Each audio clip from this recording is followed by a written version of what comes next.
Loan companies out there. How do you pick the right one? That's easy. What we tell everyone to do is call around first, then come to Dollar Loan Center. Try this. Call any short-term or payday lender. Tell them you want to borrow $500 for 1 week and ask them the total amount you will owe after that week. It's a real simple, straightforward question, and then you can do the math from there. Well, how much does that cost at Dollar Loan Center? $19.25. Really, less than $20 in interest to borrow $500 for a week. It's only $2.75 a day with no other fees to borrow $500 at the DLC. Wow, I'm speechless. And there's no way any of our competitors cost less. That was Chuck, founder of DLC, where you can get up to $5,000 in minutes at over 50 locations. You can also apply over the phone or online at don'tbebroke.com. Licensed by the Nevada Financial Institutions Division. Annual percentage rate of 199.99%. For additional cost information, call 866-550-4352. Certain limitations may apply. Loans are subject to approval. Thank you, Southern Nevada, for making News 3 your number one choice for news.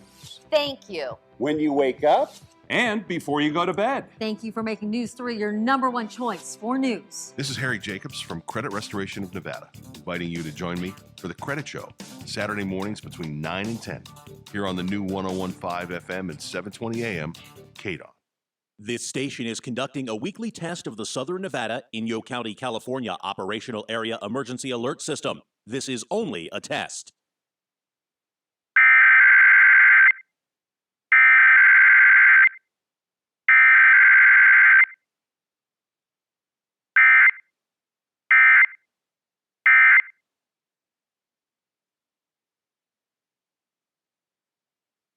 The opinions of the hosts on KDWN are their own and do not necessarily reflect the views of this station, its management, or Beasley Media Group.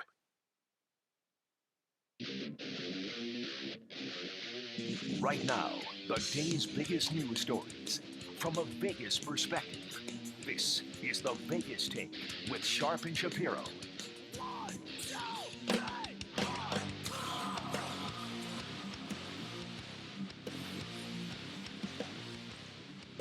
Oh yeah, what's up, Vegas? It is the Vegas Take at you on a Monday. Nice to be here in studio with you, Sharp and Shapiro.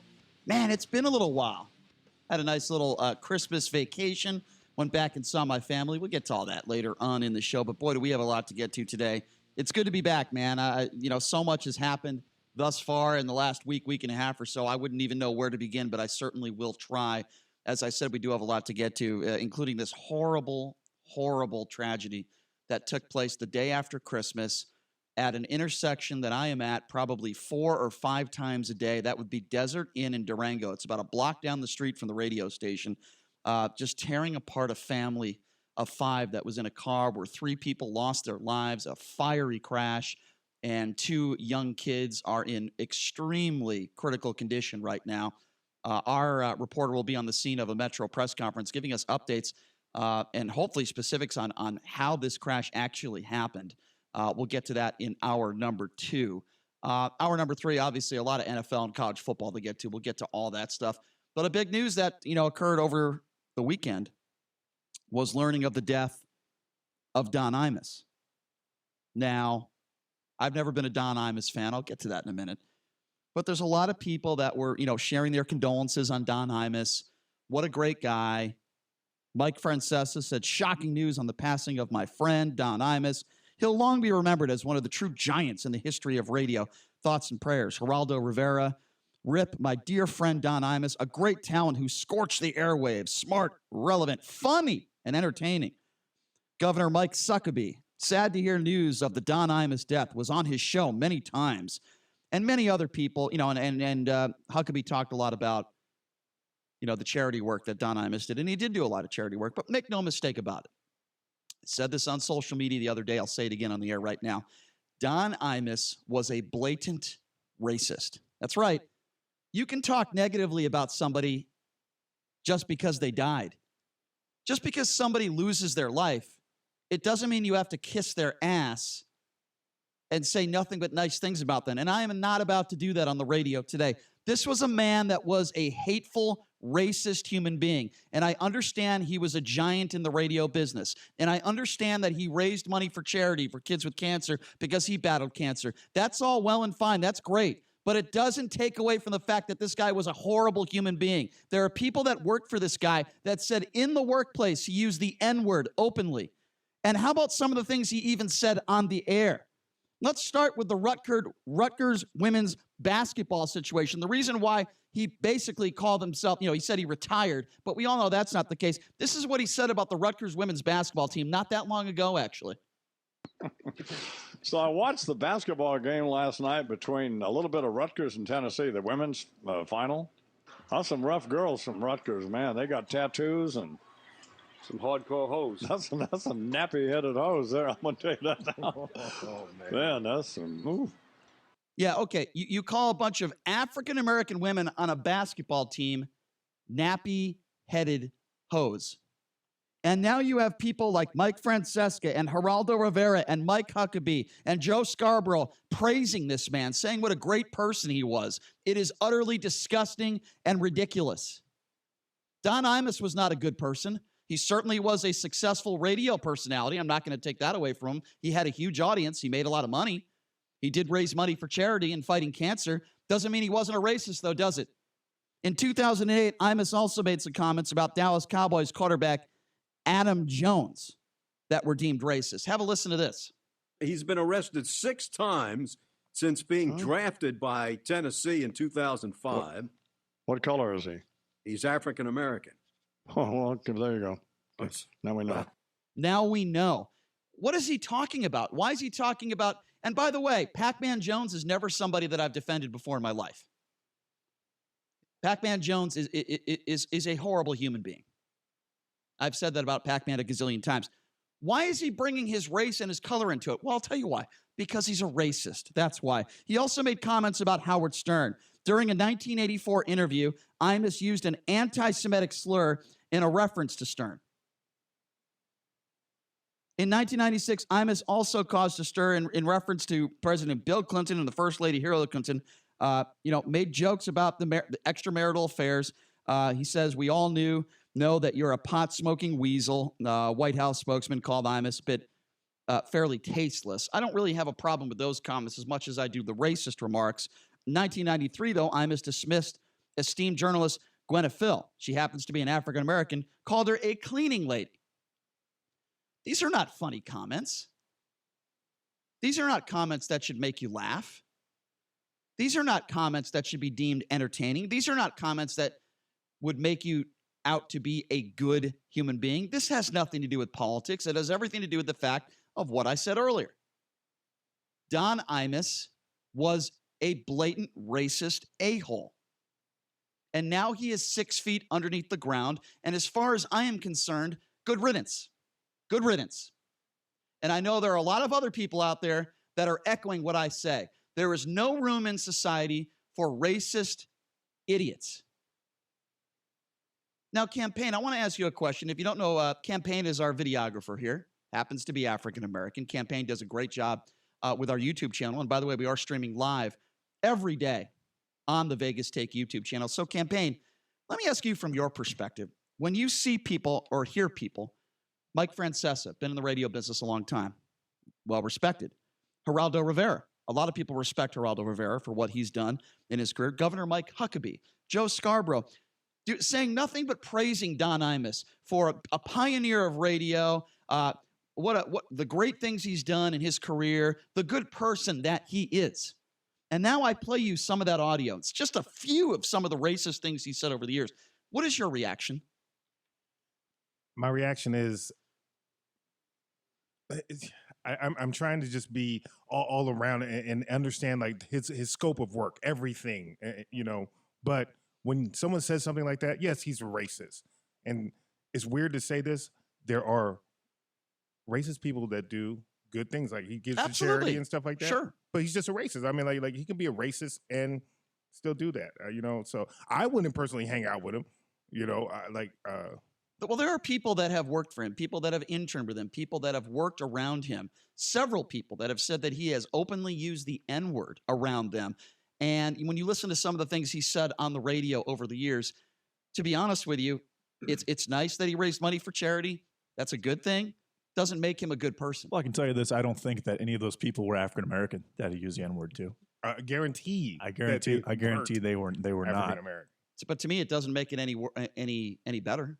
If you use the N-word around white people, to me, it's just as bad as if you use it around African Americans. To me, it's just as bad. I think it's actually cowardice. If you're going to use it around white people, use it around African Americans as well, and see, and then face the consequences. For the nappy, and clearly he doesn't want to face those consequences, but he wants to, speak down about that particular color of person, and do it without any consequence, which to me is cowardice. Right, I agree. And, we all agree the nappy-headed hose comment was completely uncalled for. Completely. I actually thought Adam Jones was worse. That's what I was just going to get to. You stole the words out of my mouth. That's exactly what I was going to say. While the nappy-headed hose comment was very bad, and I think you deserve to be fired for saying something like that, when you talk about somebody that committed a crime, in this case, it was Adam Pac-Man Jones, right? And then you say, by the way, what's the color of his skin? Johnny, can you play that cut again? I want to hear the Adam Pac-Man Jones cut again, because this is more telling of what kind of individual Don Imus is. He's been arrested 6 times since being drafted by Tennessee in 2005. What color is he? He's African American. Oh, well, there you go. Now we know. There you go. Now we know. There's no defending that, right? There's none. There's none. Right? JD, there's no defending that. No, absolutely not. What he should have asked was, what was his upbringing like? What's his background consist of? The fact that he happens to be African American should not have any bearing at all on that particular comment. And it's amazing, these people that are coming out that have been in the radio business or the TV business that are calling him a great guy. Governor Mike Huckabee, who calls himself this wonderful Christian, right? We talk about religion on this show all the time. Mike Huckabee talks about his philanthropy, right? What a great person he was. Talks about what a great pioneer he was. Does that sound like a great person? I don't care if this guy raised $1 billion for African Americans. It doesn't change the fact the things that he said on the radio and some of the things he said off the air. And make no mistake about it, Don Imus was a racist, was a pig, was an anti-Semite because of the things he said on the radio. And I'll say it one more time. And if anybody has a problem with it, too bad. I don't feel sorry for Don Imus. I'll tell you who I feel sorry for. I feel sorry for his family. I feel sorry for his friends. I feel for them. I don't feel 1 ounce of sorrow for Don Imus because he was a racist pig. And as far as I'm concerned, he is where he belongs.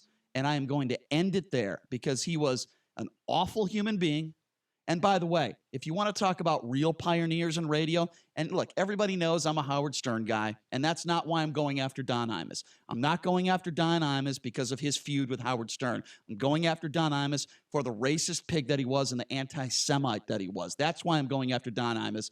But if you want to talk about true pioneers in the business, and he's one of our competitors, but I will give him credit for it, it is Rush Limbaugh and Howard Stern. Those are the 2 pioneers of radio because Rush Limbaugh pushed the envelope and started political talk radio. And Howard Stern pushed the envelope and did things on the radio that nobody ever did. Don Imus is no pioneer. Listen, was he a successful personality on the radio? Absolutely. Yeah. But if you look at his history and Howard Stern's history, Stern started doing things that Don Imus never did, and then Imus stole some of his material. So as far as I'm concerned, Don Imus is not a pioneer. In my personal opinion, he is a racist pig. And to be completely honest with you, I don't have 1 shred of sorrow for the fact that he is gone.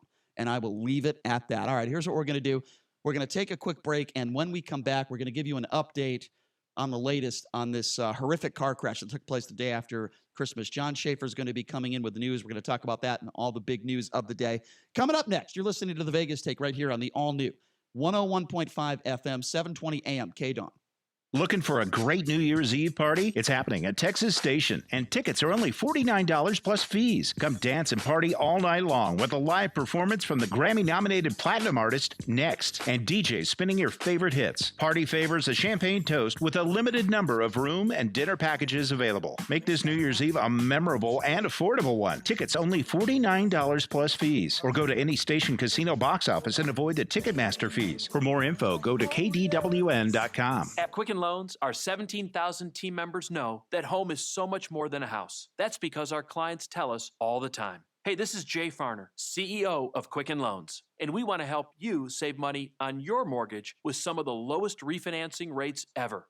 Rates are historically low. You may be able to reduce your rate and save money on your monthly mortgage payment right now. pay off some credit card debt, or put some money towards that new bathroom or kitchen you've always wanted. The rate today on our 30-year fixed-rate mortgage is 3.99%. APR 4.23%. That's right, 3.99%. While we can't predict what will happen in the future, we do know that rates have dropped, and now is the time to save money on your mortgage. Call us today at 800-QUICKEN or go to rocketmortgage.com to learn how refinancing now may be the right mortgage solution for you. That's 800-QUICKEN or go to rocketmortgage.com. Rates subject to change. Pay 2% fee to receive this discounted rate. Call for cost information and conditions. Equal housing lender. Licensed in all 50 states and MLS number 3030. Each weekday morning beginning at 5, join award-winning news anchor John Schaefer for the KDAWN Morning News. Every 30 minutes, John will update you on the day's top local, national, and international news. Plus breaking news as it happens. The KDAWN Morning News, weekdays 5 a.m. to 9 a.m. Only on 101.5 FM, 720 AM. KDAWN, the talk of Las Vegas. SportsX Radio Nation, what's up? It's Ken Thompson, host of SportsX Radio, reminding you to catch me at my new time, 8 to 10 p.m. for all the local Vegas sports coverage, plus the national scene as well. That's SportsX Radio on the new 101.5 FM, 720 AM, KDWN. Do you have pain? Do you want natural relief? Tune in to Natural Pain Relief and Wellness with Dr. Devin Luzad, Spinal Care of Nevada, Sundays, 10:30 a.m. on 101.5 FM, 720 a.m. KDAWN. My name is Janine McCoy with United Blood Services, and we need your help. Blood donations are low during this time of year. Take an hour out of your day to save 3 patients' lives. Donate now. Go to bloodhero.com, or you can call us at 702-233-9620. Mark Levin, weekdays 3 p.m. to 6 p.m. Now back to the Vegas Take on 101.5 FM, 720 a.m. KDAWN. Man, that's some move.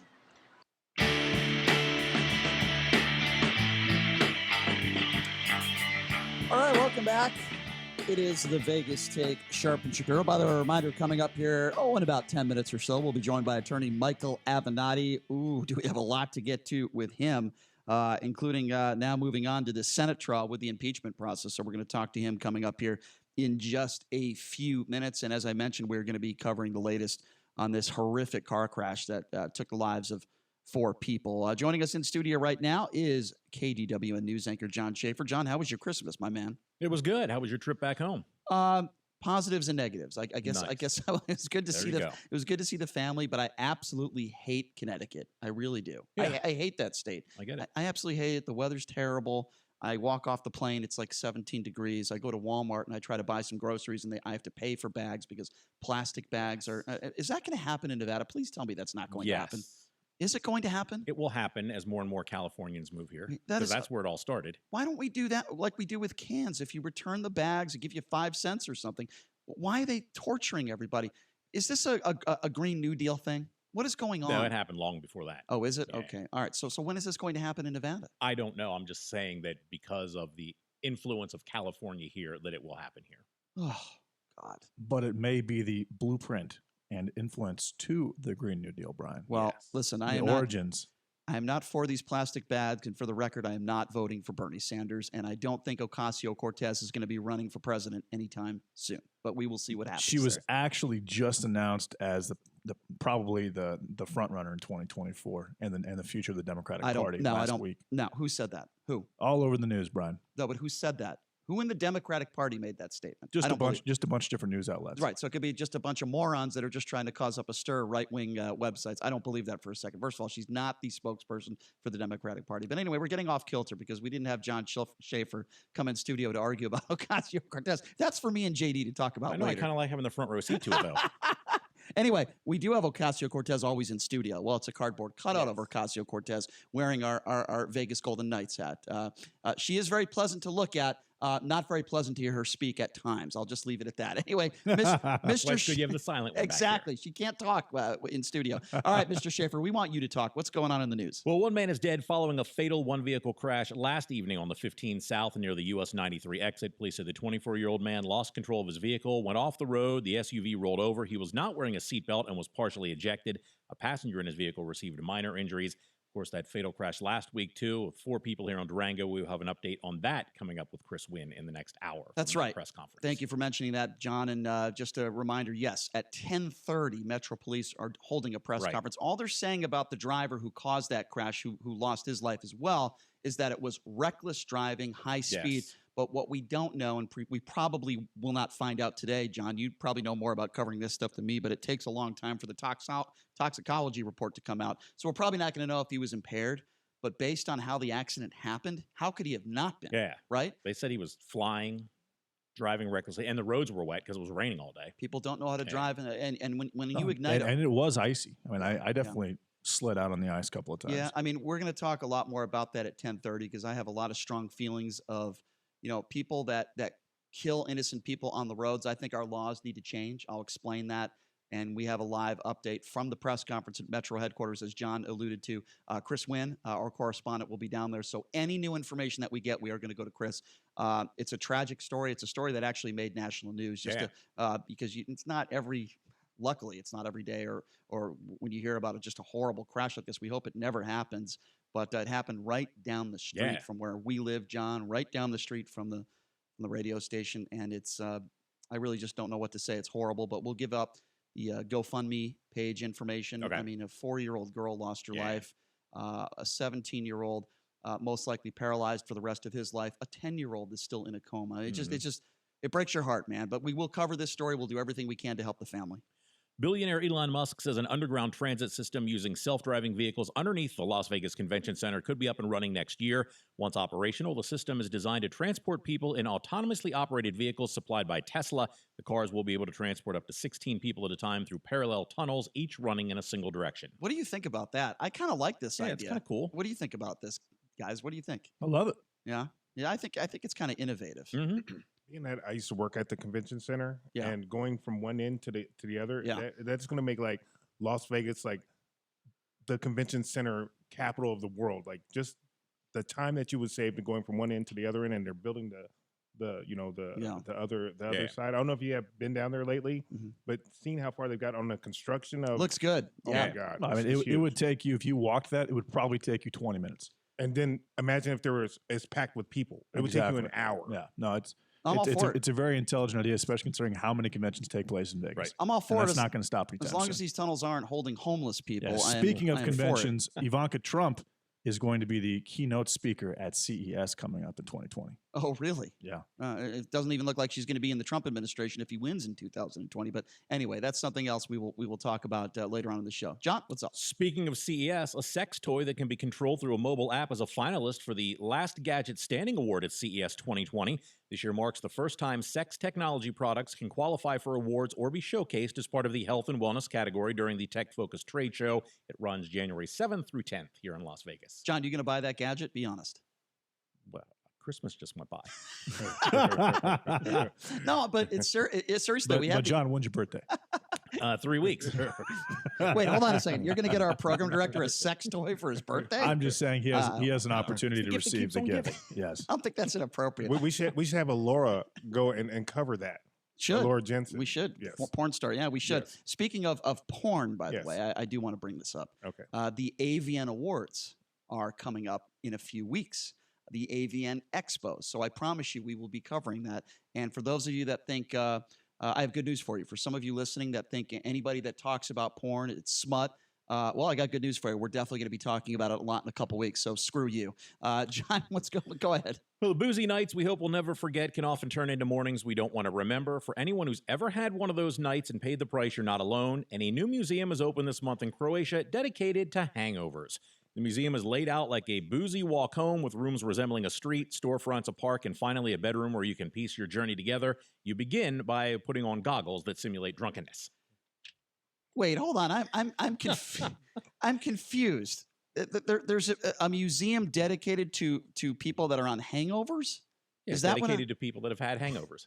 If there was any place that museum should happen, all due respect to Croatia, wouldn't it be in Las Vegas? You would think, although we have all those hangover cures here. So we do. What are some of the best hangover cures? Because I'm not a drinker. That's the best hangover cure right there. Not obviously. starting. But obviously, Unfortunately. Now, there's one they sell at the Wynn that it's got like a kind of a hospital type of blue. Yeah. It's like a blue and white can with like a logo. George Maloof is behind it. He's the one that put it out. But I can't think of the name. But I've heard good things about that one. Yeah, I've John, had that one before. you've been known to have an adult beverage from time to time. Have you ever woke up in the morning? What do you do when you're not feeling good on a hangover?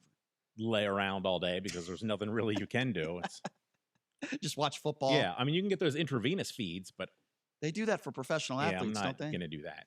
So I used to do quite a bit of drinking and partying. We'll call it like that. And a lot of people that I hung out with, they actually felt that if you kept drinking the next day or you had a shot early, that you would actually feel better. I mean, is that relatively the hair true? of the dog? The hair of the dog. Is that really true? No. That can't be true. How could that help you? That'll just dehydrate you some more. That's the dumbest thing I've ever heard. Yeah. Oh, if you're on a hangover, drink some more alcohol. That'll make you feel Right. better. Exactly. That's like telling a compulsive gambler, hey, it's okay. Keep playing blackjack. Right. You'll win it back. You're only down $4,000. Just keep playing. You'll get over it. Just keep playing. It's That like doesn't make any sense. Someone smoking meth and just smoke some more. You'll feel better tomorrow. Yeah. No, That you doesn't- won't. That doesn't make any sense. A heroin addict. Just find a different vein. Exactly. Absolutely. We're horrible. I know you're allergic to shellfish, but if you have one more bite of lobster, it'll probably cure you. Well, Mr. Schaefer, thank you for that update. We appreciate it. It's good to be back here, seeing everybody Certainly. face to face. I know. I was here all by myself. Yeah, thanks a lot, John. Well, we apologize for that. We're here now. I won't. Sadly, we are taking Wednesday off since it is New Year's Day. But other than that, we are here. I'm stuck in this chair, my friend. That might be Nice. good or bad for you, but I am here. Anyway, thanks for joining us, John. Sure. Appreciate it. So we got Michael Avenatti coming up next. And a lot to get to with him. Some sad news. John Lewis just announced that he has pancreatic cancer. So we're going to talk a little bit about that. What's the latest in this Senate trial? Mitch McConnell said he will be coordinating with the White House. Isn't that against the law? Joe Biden, you think he'd ever accept a subpoena and come in and talk and comply? We'll certainly get to that. Donald Trump has named who he thinks the whistleblower is. And, I want to bring up Michael Moore, too, because Michael Moore is one of the few Democrats or liberals, whatever you want to call them. But Michael Moore is one of the few people 3 years ago, before the election, when it was Hillary and Trump, and everybody, I shouldn't say everybody, but I would say 99% of people thought that Hillary was going to win. I was one of them. Michael Moore was one of the few that said he thought Trump was going to win the election. And now he's making another bold prediction in 2020. So we will explain what he's saying, and we'll get Michael Avenatti's opinion on that. So attorney Michael Avenatti coming up next. This is the Vegas Take, 101.5 FM, 720 AM, KDON. A man who invaded a rabbi's home and stabbed 5 people will face federal charges. The 37-year-old suspect is expected in federal court a little later on in New York to answer charges of obstructing the free exercise of religious beliefs by attempting to kill. An Iranian-backed militia is vowing to retaliate for American airstrikes on targets in Iraq and Syria that the militia says killed at least 25 people. As correspondent Ryan Brown reports, the Pentagon says it was responding to deadly rocket fire against the U.S. military. These strikes were part of an effort by the U.S. to get Iran and its proxies there in Iraq to stop these attacks on joint U.S.-Iraqi bases. Now, there had been some high-level diplomatic efforts prior to these strikes. Secretary Pompeo, Secretary Esper had been calling their Iraqi counterparts, stressing the need for them to get these militia groups under control, but it had little avail. Iran warned of serious consequences. I'm Jan Johnson. It's time to check the roads in the KDON Traffic Center. This report is sponsored by the Exergen Temporal Scanner Thermometer, slowing an I-15 northbound still from about Tropicana all the way to Charleston. Meanwhile, 15 southbound is recovering nicely. There was a couple of crashes on I-15. One 15 southbound at Lake Mead Boulevard. That vehicle's off to the right, not blocking. Then a secondary crash just down the road, 15 southbound at the Spaghetti Bowl, and that is blocking the right lane, so watch for light slowing in the area there. But traffic is getting by state to the left. Is your family ready for cold and flu season? The flu brings a fever, so be prepared with a thermometer you can trust. The Exergen Temporal Scanner, backed by more than 80 clinical studies. Visit Exergen.com. John Michaels from the KDON Traffic Center. Paid for by Lose Debts. Are you drowning in debt? Are you struggling to make minimum payments? Did you know that on average, a household with at least one credit card struggles with over $10,000 in credit card debt? If this sounds like you, know that it's not your fault. Credit card debt happens to good people. Credit card companies lure you in with low introductory rates and low minimum payments. Before you know it, you're in over your head. Lose Debts has helped thousands of good people just like you become debt-free with our Debt Reset program that will dramatically reduce your debt down to a fraction of what you owe. Our Debt Reset program is customized to get you debt-free in as little as 24 to 48 months with one low monthly payment. If you owe over $10,000 in credit card debt or even personal loans, call 800-832-1507 now. There are no upfront fees or out-of-pocket expenses. You don't pay a dime until we succeed. Call now to see how the Debt Reset program can work for you. 800-832-1507. That's 800-832-1507. Again, 800-832-1507. Hi, this is Harvey Blankfeld, host of Las Vegas Real Estate Now. Please tune in every Saturday at 11 a.m. and listen to us deliver timely, balanced truths about our market right here in Southern Nevada. You know, there's nothing that I enjoy more than educating our listeners about real estate, except maybe a well-prepared Reuben sandwich where the corned beef is really lean. Sorry, I digress. But please do tune in every Saturday at 11 a.m. and learn about real estate right here on the new 101.5 FM 720 AM K-Dawn, the talk of Las Vegas. This is Lorraine Hunt Bono, inviting you to tune in for Breaking Bread with Bono. Join my husband, Dennis Bono, as celebrities share with him their intimate and humorous stories. Saturdays, 5 to 6 p.m., right here on K-Dawn. My name is Janine McCoy with United Blood Services, and we need your help. Blood donations are low during this time of year. Take an hour out of your day to save 3 patients' lives. Donate now. Go to bloodhero.com, or you can call us at 702-233-9620. Maybe it's time to take a fresh look at everything we thought we knew about landing a great job. For instance, what if phenomenal careers start at the middle school science fair instead of at the job fair? If being the captain of the robotics team means just as much on a college application as being captain of the football team? And if knowing the quadratic formula is every bit as important as knowing the right people? Well, the fact is, the jobs of the future will be heavily geared towards science, technology, engineering, and math. In other words, the future is STEM. More opportunities, better pay. And the road to these great jobs starts as early as middle school. So if you're a student, talk to your school counselor about STEM. If you're a parent, talk to your kids.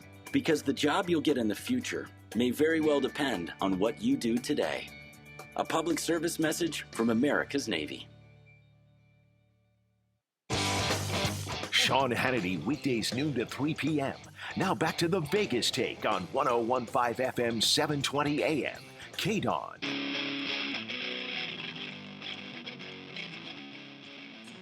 All right, welcome back. It is the Vegas Take, Sharp and Shapiro. Man, it's good to be back in studio on a Monday. It's like therapy for me. You know, I have to vent.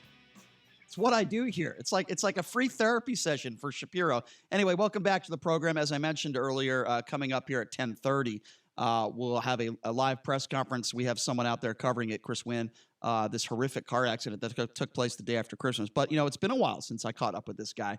He is attorney Michael Avenatti, and there is so much to get to in the news, so much to go over. Michael, how was your Christmas? It was excellent, gentlemen. How are you guys doing today? Doing all right. Awesome. Feel refreshed, Michael. I want to start. I want to start by, you know, first segment, Michael. We were talking a little bit about Don Imus, and I said, listen, obviously the guy had a huge following. He had a great career in radio, but he was also a blatant racist. He said racist things on the air. You remember the nappy-headed hose comment, you know, but that's not the only thing he said. He has a history of racism.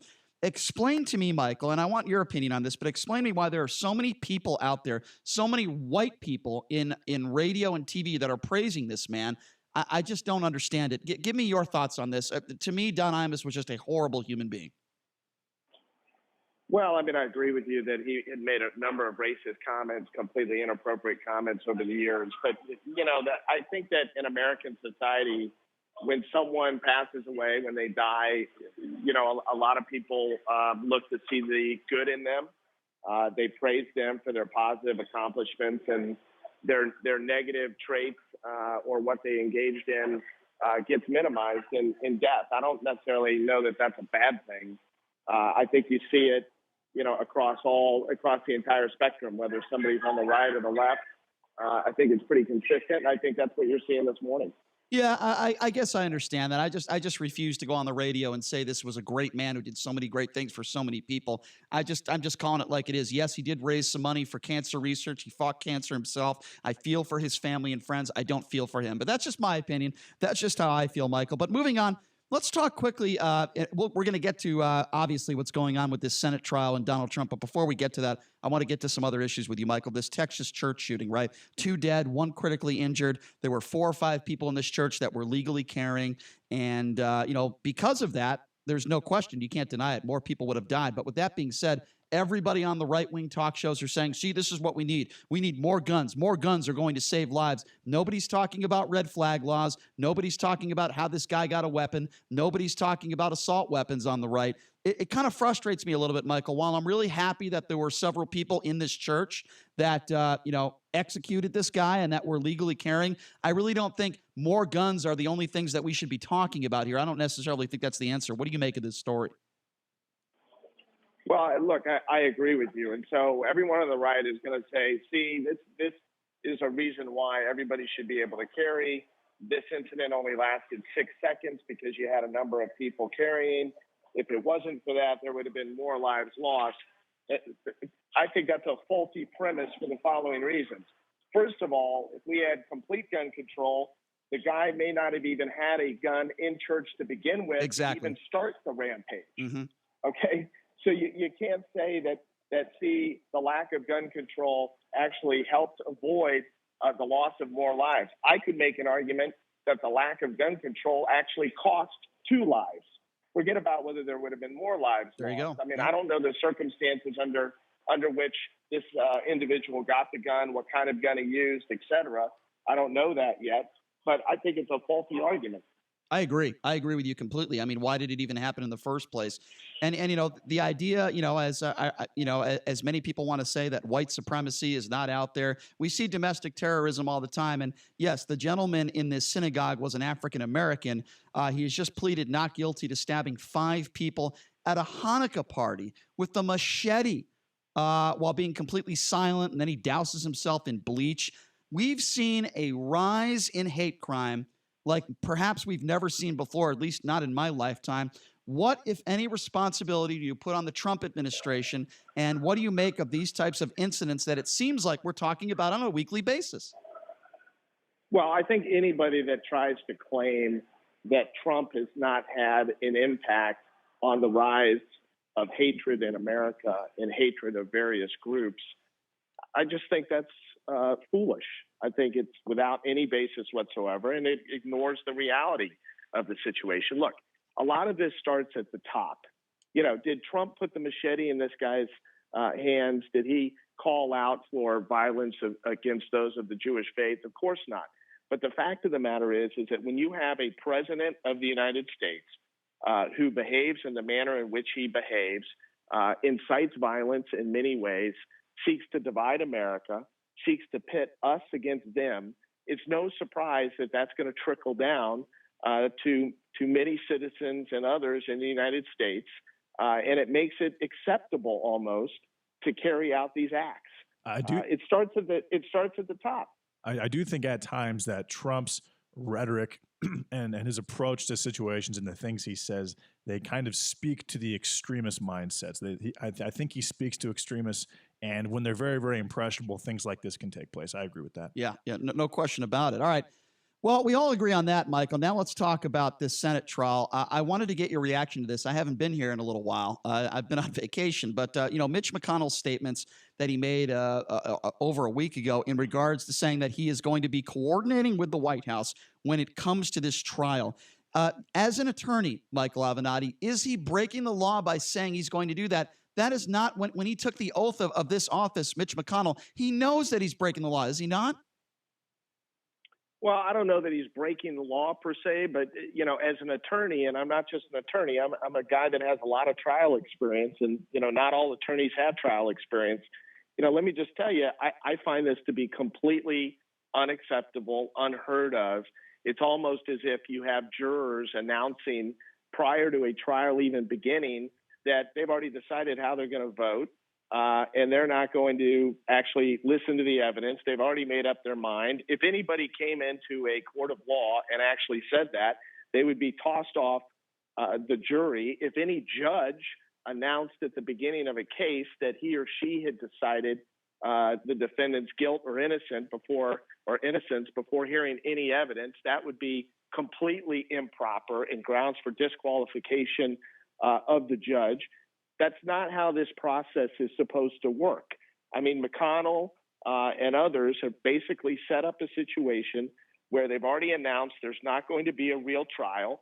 This is going to be a rigged, bogus trial in the Senate. And that's why, and I've been saying this for weeks now, and in light of the news that comes out recently within the last 24 hours about Pompeo and others supposedly begging the president to release this military aid and him refusing to do so, this is new information that has just come to light. This is exactly why I think that Pelosi is correct in holding the charges in the House. The House should continue to investigate. Schiff should continue to call additional witnesses and get to the bottom of this before these charges are turned over to the Senate. And at no point in time should the charges be turned over until everyone has assurance that there's going to be a real trial. And Michael, I want to give you some credit there because you came on this show a few weeks ago. You told us that Nancy Pelosi was going to do this. You said it on the show that she was going to be withholding these charges for a little bit, not turning them over. And I agree with you. I think she is doing the right thing and doing it for the right reasons. So Donald Trump in the last few days also named who he thinks the whistleblower is going to be. There's a reason why there are laws and rules put in place to protect the whistleblower. Clearly, the president, once again, is this not another example, Michael, of the president thinking that he's above the law? Well, I think there's no question that it's another example of that. But guys, we are so far down. If we just take a step back and really look at the totality of the situation and the circumstances relating to Trump's presidency, you may disagree with him about his policies. You may agree with him about his policies. You may think it's great that he wants to make America great again. But I wish more people would take a step back and think about what has really happened to the office of the presidency over the last 3 years. I mean, we are so far down the rabbit hole relating to what is acceptable conduct and not acceptable conduct. I don't know that we're ever going to return to any sense of decency or normalcy. I am concerned that this is the new normal. And I will tell you that if he is reelected in 2020, I don't think there's ever going to be an opportunity for us to turn back the clock. And I don't care if you're on the right, the left, the center, where you line up. People should be disturbed by that. The president of the United States should not be engaging in this type of conduct. It is not okay. No, I agree with you. He is Attorney Michael Avenatti. Coming up in our next segment, we will take some phone calls and we will open up the phone lines at 257-5396. Okay, so I want to talk. Let me just say, go ahead. Let me just add something if I could. Sure, go ahead. This type of behavior and this demeaning of the office of the presidency is not okay, regardless of whether you're a Republican or Democrat. The idea that there is a large segment of the American population that thinks it's okay because the economy is good and taxes are low is equally disturbing to me. Because the problem is that this conduct can have significant long-reaching effects in our culture, in American society, and especially on the international stage. And by the time you realize what has happened, it may be too late. And I wish more people would actually think about this as opposed to just saying, oh, the economy is good and taxes are low, so we're going to let Trump get away with whatever the hell he wants to do. Michael, you make such a great point because I talk to Republicans every day about this stuff. And I always make the point, look, there are reasonable Republicans and there are unreasonable Republicans. The unreasonable Republicans do not care if the president lies. They do not care about the president's conduct. All they care about is, well, the economy is pretty good. Unemployment numbers are down. And then there are reasonable Republicans that, even though I might disagree with them, they say they're going to vote for Donald Trump again, and they hate the rhetoric. They hate the things he say. They think he's a horrible guy, but they like some of his policies. So let me ask you this question, Michael. And this could probably help a lot of Democrats out there that get into debates with Republicans all the time when it comes to Donald Trump. If you have somebody walk up to you right now, Michael, and says, defending President Trump and saying, look, don't you care about the economy? Don't you care about the stock market? Don't you care about those low unemployment numbers? How would you respond to a Republican like that in talking about Donald Trump? Well, I mean, I would try to use an analogy, whether it relates to, their child or their spouse. I mean, let me ask you this question, guys. If your spouse is earning a good living and providing, a nice home for you to live in and a nice car to drive, does that mean your spouse can engage in whatever behavior he or she wants? Does that mean your spouse can cheat on you at will? That's such a great analogy. Could be sleeping with all of the neighbors, can be embarrassing you in the neighborhood, in your community, just simply because he or she is providing a roof over your head and a nice car to drive? I doubt it. If your kid is getting all straight A's in school and is delivering in school, does that mean your kid can stay out till 3 o'clock in the morning? I love it. Engage in rampant drug use, call you all kinds of names, show disrespect to you and his Wait, are you talking about Biff? Are you talking about Don Jr.? Oh, okay. I'm sorry. Go ahead. But I mean, but it's the same. It's the same concept. I mean, because you're delivering good grades doesn't mean you get to engage in all kinds of abhorrent behavior. No, Michael, you're right. But it's not just Republicans, like you said, that you would ask that question. I mean, it's anyone who's a fiscal conservative, because the things that they look for, that they value, are what you're discussing. It's all about, do I have shelter? Is the economy good? Is my family taken care of? Do I have my money for? I mean, for example, the amount of money spent on Christmas was up 5% this last year. That's a big deal, and you can't say that Donald Trump's economy has nothing to do with that. Michael, go ahead, respond to that. No. Look, I'm not saying that the economy doesn't have anything to do with that, and I'm not saying that Trump deserves some credit for the economy, not all of the credit. Just like I would say that when the economy was doing well under Clinton and Obama, that they weren't entirely responsible for the economy. But that doesn't excuse away everything else. And that's the issue that I have. There's other Republicans that could be holding that office who would be just as successful with the economy, and they would not be endangering American fortitude on the international stage and the safety of Americans day in and day out. And I'm telling you, that's exactly what's happening. People don't understand. This is a powder keg. This is a very dangerous situation. Our allies and our enemies look to America on a daily basis. We do not come across as a competent, reasonable, measured superpower. And, God forbid that international situation develops under Trump's watch, because I don't think the outcome is going to be very positive by any stretch of the imagination. And by the time that people realize what has happened here, it could very well be too late. But all because you have low taxes and you have a good economy, that doesn't mean that this guy should get a pass. I agree. Hey, when you say an international situation, do you mean like the Cold War, something along those lines? No. I mean something more significant than a Cold War, an international crisis where this guy's going to have to make a decision on a moment's notice, and that decision could ultimately decide whether thousands of Americans or others around the world live or die. That's the kind of situation that I'm talking about. I mean, anybody that thinks that our enemies are not watching what is happening here in America, with how unhinged and incompetent Donald Trump is. Our enemies, they don't give a shit about the economy or whether taxes are low in America. The world order depends on the United States being a world superpower and being viewed as competent, measured, and strong. Mm-hmm. And I don't believe that those factors are seen by the rest of the world right now as it relates to America. I tend to agree. Okay, so I wanted to play you a little bit of audio, Michael. So this is our president, our commander-in-chief, speaking to the troops this was on Christmas, talking about Melania and a card that he got for her. I just want you to listen to this and then get your response to it afterwards. What did you get Mrs. Trump for Christmas this year? Oh, that's a tough question. Well, I really should say a very beautiful card. I'm working on a lot of things. I got her a beautiful card that actually I had a number of them picked, and I picked the nicest one. A lot of love, and we love our family, and we love each other, and we've had a great relationship, like you do, hopefully, with your spouses. We've had a great relationship. And I think I'll answer that by saying I'm still working on a Christmas present. Is that okay? Yeah. There's a little time left. Not too much, but there's a little time. Yeah, he's still working on it. Great relationship, even though they sleep in separate beds. Michael, what do you make of that? Do you even believe him that he even got her a card? Well, I don't know whether he got her a card or not, but look, I do believe that he's working on this year's Christmas present right after he works on the one for 2018, 17, 16, 15, 14, and 2013. Well, I think he buys Christmas presents by decades, if I'm not mistaken. So he's going to drop 10 on it. I think he does. Yeah. All right. Let's talk a little bit about Michael Moore, because I've always respected Michael Moore, and Michael Moore was one of the few people back in 2016 that predicted that Donald Trump was going to defeat Hillary Clinton. So Michael Moore is speaking out again. Here's what he has to say about the 2020 elections, who he thinks is going to win. Have a listen to this. I think if the election were held today, Hillary won by 3 million popular votes.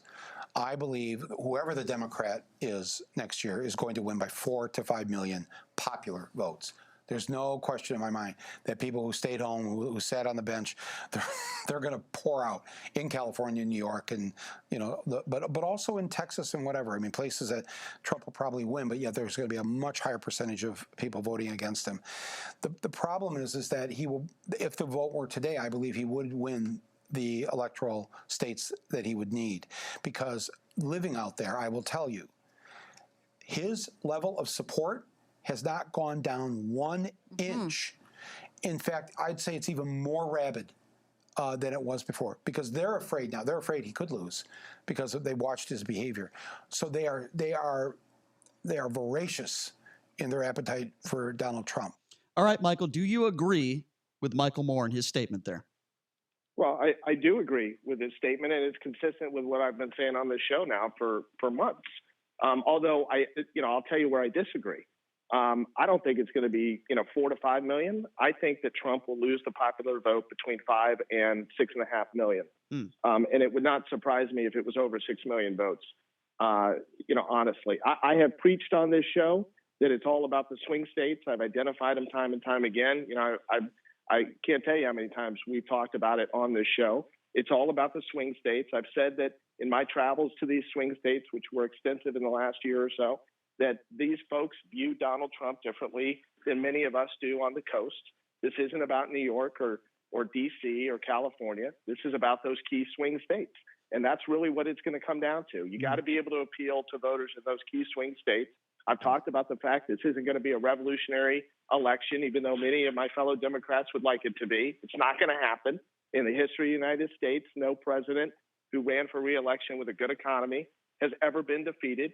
And if you're going to defeat him, it's going to have to be a marginal, incremental change. And that's why Joe Biden has to be the nominee. So another person we've discussed pretty much in depth is Alexandria Ocasio-Cortez. She was campaigning for Bernie Sanders in California and in Vegas, by the way. And the head of the Democratic leadership group in California actually called her the future of the Democratic Party, and specifically pointed out that Pete Buttigieg was not. Do you think that that's the case moving forward? Well, I hope not, because I've been, look, I like the Congresswoman. I think she's really interjected a lot of energy into the party. I am in no way, shape, or form ready to turn over the keys to the Democratic Party to AOC. I think that would be a critical mistake. I think she's out of touch with the majority of America. I think that would be a critical mistake by the Democratic Party. I'm sure she was popular among many listeners and many people in New York and California. But you talk about winning in the swing states, and you talk about appealing to those voters. AOC is not the answer. I would tend to agree with you on that one, and I can't stand it when people think that people say that she is the spokesperson for the Democratic Party. And I would argue that she's more of a socialist than a Democrat. Yeah, I just don't think she speaks for all Democrats. All right, Michael, here's what I want to do. I want to talk a little bit about Joe Biden when we come back. He is walking back some comments he made about a subpoena. I'm going to play some audio for you when we come back, and then I'm going to want you to respond to that. And I am also going to open up the phone lines as I promised I would. The number to call, if you want to join us, Michael Avenatti is our special guest on the line. That number to call is 702-257-5396. Again, that number to call if you have a question or comment for any of us in studio or Attorney Michael Avenatti, give us a call. Again, that number is 702-257-5396, and we will open up those phone lines when we come back as well. Plenty of other questions to get to, of course, with Michael Avenatti as well. Canada is cutting this Trump cameo. They already did in the Home Alone 2 movie. We're going to talk a little bit about this. Some sad news about John Lewis, pancreatic cancer. We will get to that as well. And I want to talk about this possible Joe Biden subpoena. Would he comply or not? We'll get to that with Michael Avenatti coming up next as well. Again, that number to call if you have a question or comment, give us a buzz. Again, that number is 702-257-5396. Again, 702-257-5396. Your questions or comments, we will take all of them when we come back. We're going to take a quick break. We will be back right after this. Our guest on the line, Michael Avenatti. Questions, phone calls. You're listening to The Vegas Take on 101.5 FM, 720 AM, KDAWN. Hi, it's Tori DeVito. In every family, small conversations can make a big impact. I grew up on tour with my parents. Kind of different, but we bonded over music just like other families do over sports, camping, or other interests. And we talked. Little everyday conversations from silly to serious that built a foundation over time. Honest conversations, like when my dad shared his experiences as an alcoholic. Your honesty about that part of your life gave me a sense of integrity that I wanted to uphold in my own life. And I was so grateful that you and Mom had become these sober, stable people who were always there for me. I wanted you to know from someone who's been in recovery more than 30 years now that hard work is what creates success, not alcohol or other drugs, whether it's music or anything else. I said it a lot, and I'm glad you took it to heart. Talk, they hear you. For more information about talking with your kids about underage use of alcohol and other drugs, visit underagedrinking.samhsa.gov. Rich is just a really, really good guy. The term good egg isn't enough to describe him. He's also certified organic and free range. Rich puts the cap back on everything. The toothpaste, the olive oil, the shampoo, everything. He lets his 10-year-old nephew beat him at virtual tennis, even though he can straight up slay his 10-year-old nephew in virtual tennis. When the toilet paper is running low, Rich replaces the roll on the actual holder, not just on the back of the toilet. Rich is texting and driving. Rich, no. What are you doing, Rich?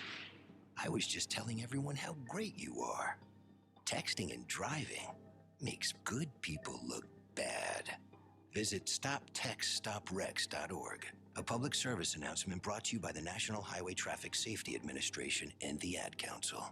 Hearing loss is a growing health issue, but did you know that an estimated 1.1 billion young people worldwide are at risk of developing the condition? Limit your exposure to loud noises and use ear protection when attending sporting events or concerts. Also, limit your earbud headphones to no more than 60 minutes at a time and at 60% of the volume. And talk to your primary care physician or other health professional to get a hearing test. Go to www.hearingloss.org. A public service message from the Hearing Loss Association of America, High Health Innovations, and this station. Hi, this is Trooper Chelsea Stunkel with the Nevada Highway Patrol, reminding drivers that with the recent legalization of recreational use of marijuana, it is still a form of impairment when you get behind the wheel. So please don't drive impaired. If you drive high, you will get a DUI. The only FM news talk station in the Valley. 101.5 FM, 720 AM, KDWN Las Vegas, a Beasley Media Group station. Federal charges, gun carry praise. I'm Jan Johnson.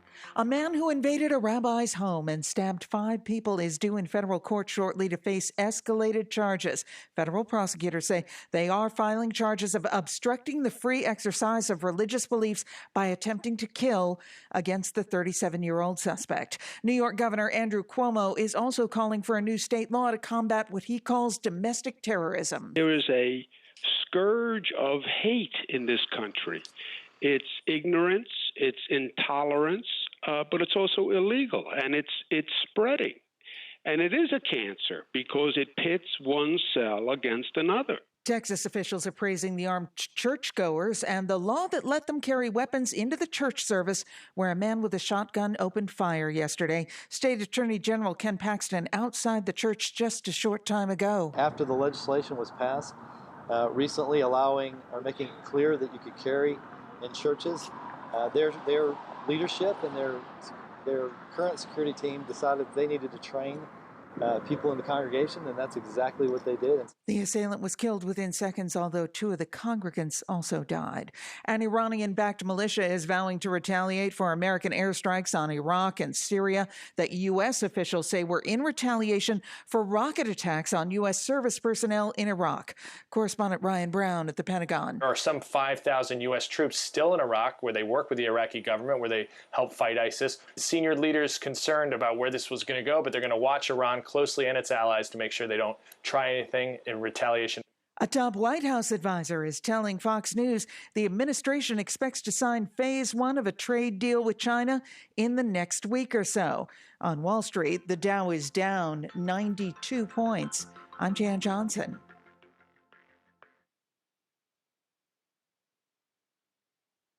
It's time to check the roads in the Keynote Traffic Center.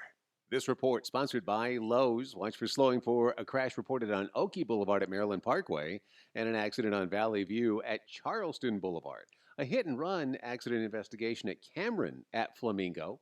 And no delays to report if you are traveling on the Southern Beltway, east side, west side.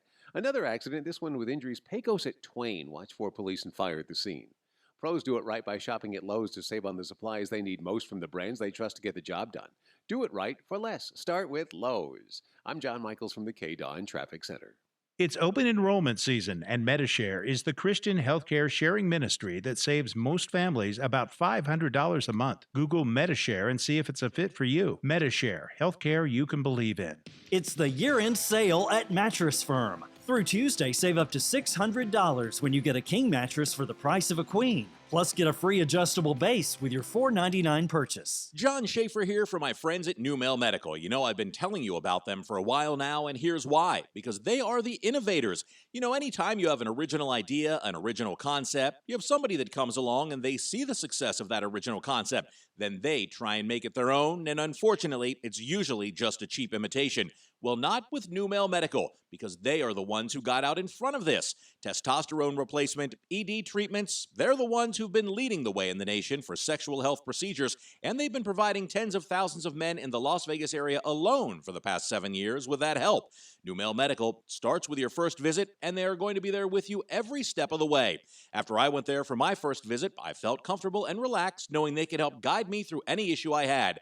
Numel.com, that's Numale.com, 702-505-4414. That's the number. Don't see a cheap imitation. Go to the originators. Numel.com, 702-505-4414. Las Vegas's only FM news talk station is right here. The new 1015 FM, 720 AM, KDON. Right now, the day's biggest news stories from a Vegas perspective. This is the Vegas Take with Sharp and Shapiro.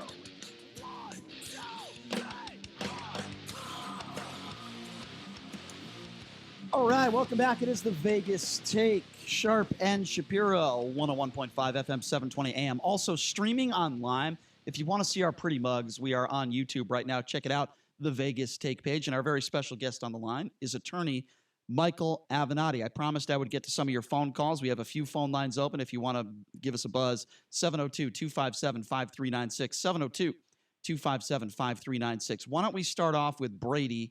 Brady, you are on with Michael Avenatti. Go. Yeah, good morning, gentlemen. You guys don't seem to have too much praise for those parishioners that stood up and blasted that guy in the church, and I'm finding it really hard. What would have been your solution when somebody rose up in the church? Michael, started killing people. What would you have done? Michael, go ahead. Michael, you want to respond to that? Okay, I'm not sure if we have Michael there. Well, Brady, I'll tell you something. I'll respond to that. I made it very clear in my comments, and maybe you weren't listening. I am happy that there were people in that church that had weapons. I am happy that they executed that horrific human being that went in there to try to kill innocent people. If you were listening, I specifically said that, and in a perfect world, I wish everybody would be in a situation like that. But with that being said, what we also need to look at is how we received that weapon, how we got that weapon. There needs to be red flag laws put in effect, and it doesn't change my stance on assault weapons because it is my Tell me if I'm wrong, Brady, but I don't think anyone had an AR-15 that walked into that church. It was regular weapons that police officers used that executed this guy. You don't need to have AR-15s in there, number one. I have no problem with responsible gun owners going into places like that, whether it's a Walmart or whether it's a church. I have no problem with that. But you should also be asking the question, how did he get the gun? Could red flag laws could have helped in that situation? Did he purchase it legally? So why don't you ask those questions as well? Because I'm proud of the guys in the Texas governor that made it legal for parishioners to carry guns. I just said I don't have a problem with that. You're talking in circles. Answer my question now. I answered yours. I specifically answered your question. I'm happy those people were in that church. They're heroes. They saved lives. However, 2 people still lost their lives. And maybe if red flag laws were put in effect, and maybe if it was more difficult for that guy to purchase a gun, 2 people wouldn't be dead. Why don't you talk about that too? Honestly, the people that got the gun, that's after the fact. No, it's not after the fact. No, it's not. You don't know that. Do you know how this guy got his gun? Do you have any? What do you mean after the fact? The guy walked in there with a gun. Let me say one thing. First responders in half the cases of fatalities like this that happen all over don't get there till after the fact. You're speaking in circles. Armed up. You're speaking in circles once again. I just told you because I just believe in the right to carry. Please listen, because I'm going to say it. Why don't you believe in the right to carry, Brian? Okay, are you that dumb or do you have earplugs? I'm going to say it now for the 4th time. So listen one more time, Brady, for your right-wing ears, okay? I am happy that those people walked in there with guns and they are responsible gun owners. I have called them heroes 3 times. I don't know what part of that you don't understand. And I think the reason why you keep talking in circles, because you can't answer my question. And my question was very, very simple. Why not have red flag laws put in place? Why not make it more difficult for like this maniac who walked in there with a gun in the church? Make it more difficult for people like that to carry guns. And the third thing I said, which you haven't addressed, which isn't shocking to me, is not one of those responsible gun owners had an AR-15 or an assault weapon. Why don't you respond to what I'm saying instead of speaking in circles? I've said it 5 times now. Okay, well, I'll respond to that. It's pretty hard to put an AR-15 in your pants. How is that? Okay, so your point? My point is that red flag laws are after the fact. These people are. What do you mean red flag laws are after the fact? What are you talking about? This guy could have a history of mental illness. What are you talking about? What do you mean red flag laws are after the fact? If this guy had a mental illness, if he had any issues, if he had committed any types of heinous crimes, and I'm not even talking about a felony, if he had anything on his record, that a red flag law could have prevented this guy from legally buying a gun. So with all due respect, what the hell are you talking about? So how come nobody called in on this fine gentleman that should have been red flagged? Why didn't nobody call in on him, Brian? Why didn't it work too well, did it? Why didn't anybody call in the Parkland shooting? Well, guess what? Somebody did call in because the police officer. Yeah, the police officer. Excuse me, police were. You're wrong. Red flag laws would work in the situation in the Parkland shooter. Police were called out to his home 48 times, and yet he was still legally allowed to purchase a gun. Let me ask you a question. If you're married, Brady, correct? Correct. Okay, so let's just say wherever your wife works, somebody in the workplace threatens her life and says they're going to bring a gun to work the next day. Would you be okay with that person purchasing a weapon legally that night? Yes or no? It's a yes or no question. If they're threatening somebody with a gun, no, you're not supposed to be doing that. I didn't say threaten somebody with a gun. Listen again, because once again, you're not paying attention. I said if somebody in the workplace where your wife works at says they were going to kill your wife, a verbal threat, would you be okay with that man or woman purchasing a gun that night? It is a yes or no question. No, because that man would be in jail. Because and that is no, you're absolutely you're wrong. You're wrong. No, you're wrong. I would be back there. You're wrong. I would be throwing some hot ones right into that son of a bitch's head. Okay. First of all, you're wrong, and you're not factual with what you just said. If you threaten somebody's life, you could be out of jail within a few hours. It is not necessarily a felony. So you're wrong. That person would not be in jail for a couple days. But let's just use your stupid theory for a second. Let's just say hypothetically that guy got 2 days in prison. As soon as he gets out of prison, and please answer the question. Are you okay with that person buying a weapon? Yes or no? Yeah, let him buy one. Because okay, so you're a moron. Okay, Brady, bye-bye. See, that shows you the stupidity of people.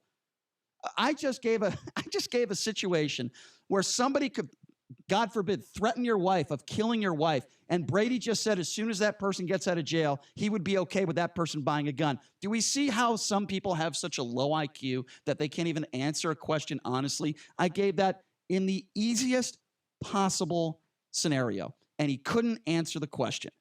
Do we see how dumb some people are? It is incredible. Well, you could have asked him after this person, finishes and successfully completes a battery of mental evaluation tests. That's different. That's different, but that's not the scenario I'll put forth to Brady. It is incredible to me. I believe we have Michael Avenatti back on the line. Michael, everybody wants to talk about, the heroes that were in the church, and I have no problem with that. The 4 or 5 people that were able to take down this individual. But why is it that nobody wants to talk about red flag laws? Why is it that nobody wants to talk about how we could have prevented this madman from going into that church in the first place? Well, I think that's an excellent question. It's the same issue that I raised, at the beginning of the show or when I came on. It's great to say, oh, isn't it wonderful that all these other people were carrying and they were able to end this in 6 seconds? How about ending it before it even began? Exactly. Why are we even talking about, how about no seconds? I'll take no seconds and, 2 additional lives over 6 seconds and the loss of 2 lives. Mm-hmm. Yeah, I agree. He is Michael Avenatti. Number to call, 702-257-5396. Again, that number is 257-5396 if you want to be a part of the conversation. Let's go to Steve. Steve, you are next up on the Vegas Take. What's going on? Hey, what's up, Steve? I just want to make a couple of comments, okay? Yep. Since man's been alive, he's been killing. And it's almost like human nature. That's the way I'll word it. You can have all red flags that you could possibly do. Now, take all the weapons away. They don't even make them no more, okay? Now, they're still going to be killing, okay? Now, are you going to take bows and arrows away? Are you going to take needles? Are bows and arrows going to kill? Are bows and arrows going to? No, no. Let me talk for a minute. No, you just said something ridiculous. I'm not going to let you continue. You think 58? You think bows and arrows would have killed 58 people in front of Mandalay Bay? That is a ridiculous statement you just made. Do you think? Now, wait a minute. 1 man's death is equal to 100 man's death when you take a human life. Okay, so let me ask you a question. Do you have kids? Yes. Okay, so if your kids are in a school and God forbid somebody walks into that school, would you rather them have an AR-15 or a bow and arrow? Answer the question. I'll say an AR-15. Okay, then you are a complete moron. No, wait a no, minute. no, I you're an answered idiot. your No. You're not going to continue when you answer a question that dumb. Michael. No, I do specifically remember the Constitution of the United States and the Second Amendment, specifically mentioning how bow and arrows were Michael. included. Michael, I'm sorry, but I can't deal with people like that. When I ask somebody like that a question and they answer they would rather have somebody have an AR-15 to execute innocent people than a bow and arrow, how can I respond to that, Michael? How? Well, I don't know how you can respond to it, but look, let's look at the data. Let's look at the data from around the world and every other country in the world, and let's compare the number of mass shootings and gun violence deaths in the United States to other nations. And you're not going to convince me or anyone else that's rational, intelligent, and reasonable that it's all about mental illness. We don't have our mental illness problem here in the United States is not exponentially greater than in other countries in the world. And let me also say this. If it is, all the more reason why we should have more restrictive gun laws, not less. Right. Until we solve our supposed mental illness epidemic here in the United States that so many on the right want to point to. Mm-hmm. You cannot look at the data and look at the number of mass shootings in other countries compared to the United States and come to any other conclusion other than guns are killing people. They are killing our children.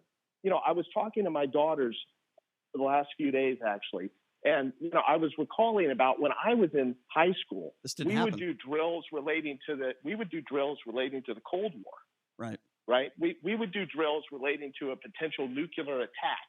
Now our kids in school are doing drills relating to what's going to happen if there's a mass shooting. My 15-year-old daughter tells me whenever she starts a new class, a new semester or at the beginning of a year, anytime she walks into a classroom, she immediately looks around to where she would hide if a gunman entered the classroom. I mean, think about how sick this is. This That is is what we awful. are subjecting our kids to. That's awful. Yeah, it's awful. We're talking about backpacks that are clear backpacks, so people in the school can make sure you don't have a gun in your backpack. I mean, it's a sad time we're living in. 702-257-5396 is the number to call. Michael Avenatti, our guest. Again, that number 257-5396. Let's go to Jim. Jim, you're next on the Vegas Take. What's going on? Hey, what's up, Jim? Good morning. Good morning. Is Michael on the line? Yes, he is. Yeah. Michael, I used to work for Jack Aberall for years. I was a lobbyist for 26 years up in Montgomery County, outside of D.C. About once a month, I call into the program. Congratulations, Mr. Shapiro. I get my political fix because the terms of my release is I can never become a lobbyist or do any type of political fundraising work at all.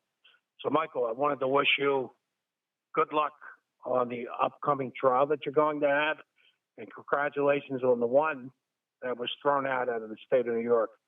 So good luck to you, my friend. What most people don't understand, and I've listened to this, is that there's three sides to every story. In your case, the Trump administration is going after you, so good luck. We'll say a prayer for you and your family. Let me get back to the core issue of this whole thing, and I want your Nevada audience to listen to this. The NRA, and the NRA, and that's it. Mm-hmm. I hear you, Jim. I appreciate those comments. Michael, do you want to respond to that? Well, Jim, thank you for the kind words. I appreciate it. And, I hope your new year is very successful as well. And it means a lot, your support. And I couldn't agree with you more as it relates to, the NRA and the stranglehold they have on many of these politicians.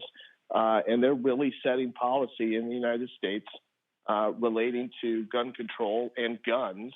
And look, our kids should be able to go to elementary school, middle school, and high school and not worry about whether they're going to come home that day, not worry about whether some gunman is going to enter the school and kill them as they're trying to just get an education. Yeah. I mean, what are we doing? What are we doing in America, gentlemen? I mean, think about this. I mean, these kids, they have their entire lives to worry about violence, to worry about, mass murders, to worry about, other violent acts against them. I mean, shouldn't we allow them to be kids? Shouldn't we allow them to at least have 18 years of their life where they don't have to worry when they're at school as to whether they're going to be killed?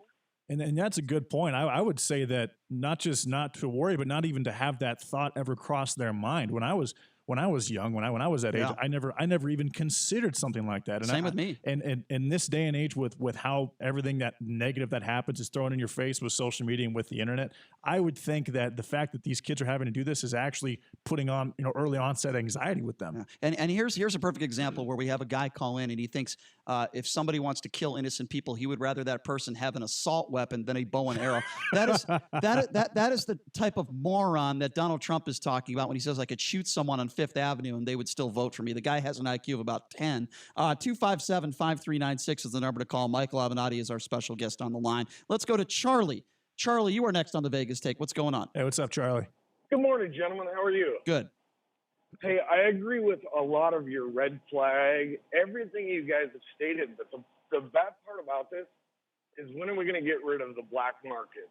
You can get a gun no matter what on the black market within a 24-hour period, and nobody can control that. So how do we cure that? That's a very valid question, Charlie. Michael, why don't you respond to that? Well, I think if you eliminate the market for legalized firearm possession, I think there's a natural decrease in the black market just by nature of the fact that you're going to eliminate a lot of firearms from the marketplace. And furthermore, I think you have to have more enforcement. I mean, I think we have, pretty significant gun laws in the books on the books right now relating to buying unregistered firearms, buying firearms relating to serial numbers that are removed from the firearm, et cetera. I think we need to have a higher level of enforcement relating to those laws. We need to make that a priority. Yeah. But I don't think we just throw up our arms and say, well, since there's a black market, we're just gonna open the doors as wide as possible and let anybody buy a firearm under any circumstances. Yeah, I agree with you. I want to go back to Joe Biden, if I may, because I promised some of our listeners I would go go back to this. And we're talking about a subpoena. And if Joe Biden gets a subpoena, and he's kind of walking back his comments a little bit, Michael. And, you listen, you've been a supporter of Joe Biden for the main reason, and I respect the reason, is that you think it gives the Democrats the best chance to defeat Donald Trump. But this is Joe Biden walking back comments, on Twitter that he made about this subpoena. Here's the original audio from this conversation with the Des Moines Register. Have a listen to this. Do you stand by your earlier statements that you wouldn't comply if you were subpoenaed to testify in an impeachment trial before the Senate? Correct. And the reason I wouldn't is because it's all designed to deal with Trump doing what he's done his whole life, trying to take the focus off him. Doesn't that position you as if you're defying a subpoena, putting yourself above the law? Well, look, the grounds for them to call me would be overwhelmingly specious. But so I don't anticipate that happening anyway. Okay, Michael, he has since kind of retracted some of what he said. What are your thoughts on that? Yeah, look, I mean, I agree with Joe Biden on many, many things. I don't agree with him on everything. And you know what? There'd be something wrong with me if I agreed with any politician on 100% of what he or she said. I disagree with the initial comments that he made relating to this subpoena. I agree with what he said at the end. That's how he should have started the answer, that namely that if they did subpoena him, it would be specious. There'd be no legitimate reason to subpoena him. But look, if they subpoenaed him to testify, and if Chief Justice Roberts, who would preside over a Senate trial, ultimately ordered Joe Biden to come to the U.S. Senate, be sworn and testify, then that's what he's got to do. And he's got to respect the rule of law, and he's got to respect that decision. And he would have to come and testify truthfully and completely in response to questions. And that's what he should do. And that's what every witness should do in order to testify, including Pompeo and Bolton and Mulvaney, and the list goes on and on. I agree, and nobody's above the law. I think we all agree on that. Take the subpoena, testify, and if you are truly innocent and there is no legal wrongdoing, then you should have nothing to worry about. Guest Michael Avenatti, number 702-257-5396. We do have some other callers on the line that want to discuss gun control, so I'll take some of those callers now. Let's go to Anthony. Anthony, you are next on the Vegas Take. You're on with Michael. Go ahead. Hey, what's up, Anthony? Taking my call. Sure. Hey, I have a quick question. Did I actually hear you do an interview with Mark Levin like yesterday or the day before? That was a rerun of a show we did several months back. We played a best of. I applaud you. I applaud you for having that on there. Sometimes I listen to you and I totally am just going crazy, not agreeing with anything you say. And then you turn around and you've got these amazing shows where I'm going, oh my gosh, this guy's got it. So I want to thank you for that. Okay, well, I appreciate that. Thanks a lot, I appreciate your kind words. But Anthony, let me just say this. I want some of our listeners disagreeing, but keep this in mind. If it's a show where you just agree with everything we say, then, well, that wouldn't really be much of a show then. I think it's important to say things that maybe you do not disagree. Maybe you do disagree on. It doesn't mean you're going to change your mind. But, I'm not one of those people that's going to try to appease all my listeners, Anthony. I hope you do understand that. I appreciate your kind words. Absolutely. Okay. And I so appreciate that because we need more shows like you that do offer both opinions. Thank you. And that's what we try to do. You're a little tough on some of us sometimes if we have a different opinion. But Anthony, you sound like a smart guy, Anthony. Listen, somebody just called in and said that they would rather have somebody walk into a school with an AR-15 than a bow and arrow. That's not the kind of guy that I'm just going to say, okay, thank you for the call, we appreciate it. That's just not. Let me tell you, I'm not agreeing with this guy, but let me tell you, if I had the choice with someone with an AR-15 at the front of a room and a guy with a bow, an accomplished guy with a bow, I'd take my chances on the AR-15. And let me tell you why. Okay. Because a bow is more accurate. I'm going to let Michael respond to that, Anthony. Michael, go ahead. Look, I'd take the guy with a bow. I don't care how accomplished he is with a bow and arrow over anybody with an AR-15. I don't understand this. I don't understand this. Random. Their AR-15 is random, and I get the danger in that. A lot of innocent people get hit, even if he's trying to go after one target. Yeah, but at close quarters? 10, 15, 20 feet, yeah. All right, But Anthony. Let's get back to thank you so much for being on the show, both of you. But regarding the whole gun thing in the NRA, do either of you know why the NRA was started? Go ahead, Michael. I'll let you address that. Well, I don't know exactly why it was started. Initially, it was, I believe, designed to protect hunters' rights. You know, I've got no issue with that. But I'll tell you what, I know what the NRA has become over the last 30 years, and that is a group. Not talking about this. So let me tell you. No. I know, but I'm concentrating on where we are right now in American society as it relates to government. And that's why my question to you is pertinent. The NRA was designed to protect innocent people against bad people. Mostly, it was to protect the black population from the Ku Klux Klan. Look it up. I'm not wrong on this. And now, if you take guns away from innocent people, that leaves innocent people sitting ducks in situations like all right, I get your point, where they have Anthony. the no gun zone. Anthony, I get your point. We're up against a hard break. I want to give Michael a chance to respond to that. Go ahead, Michael.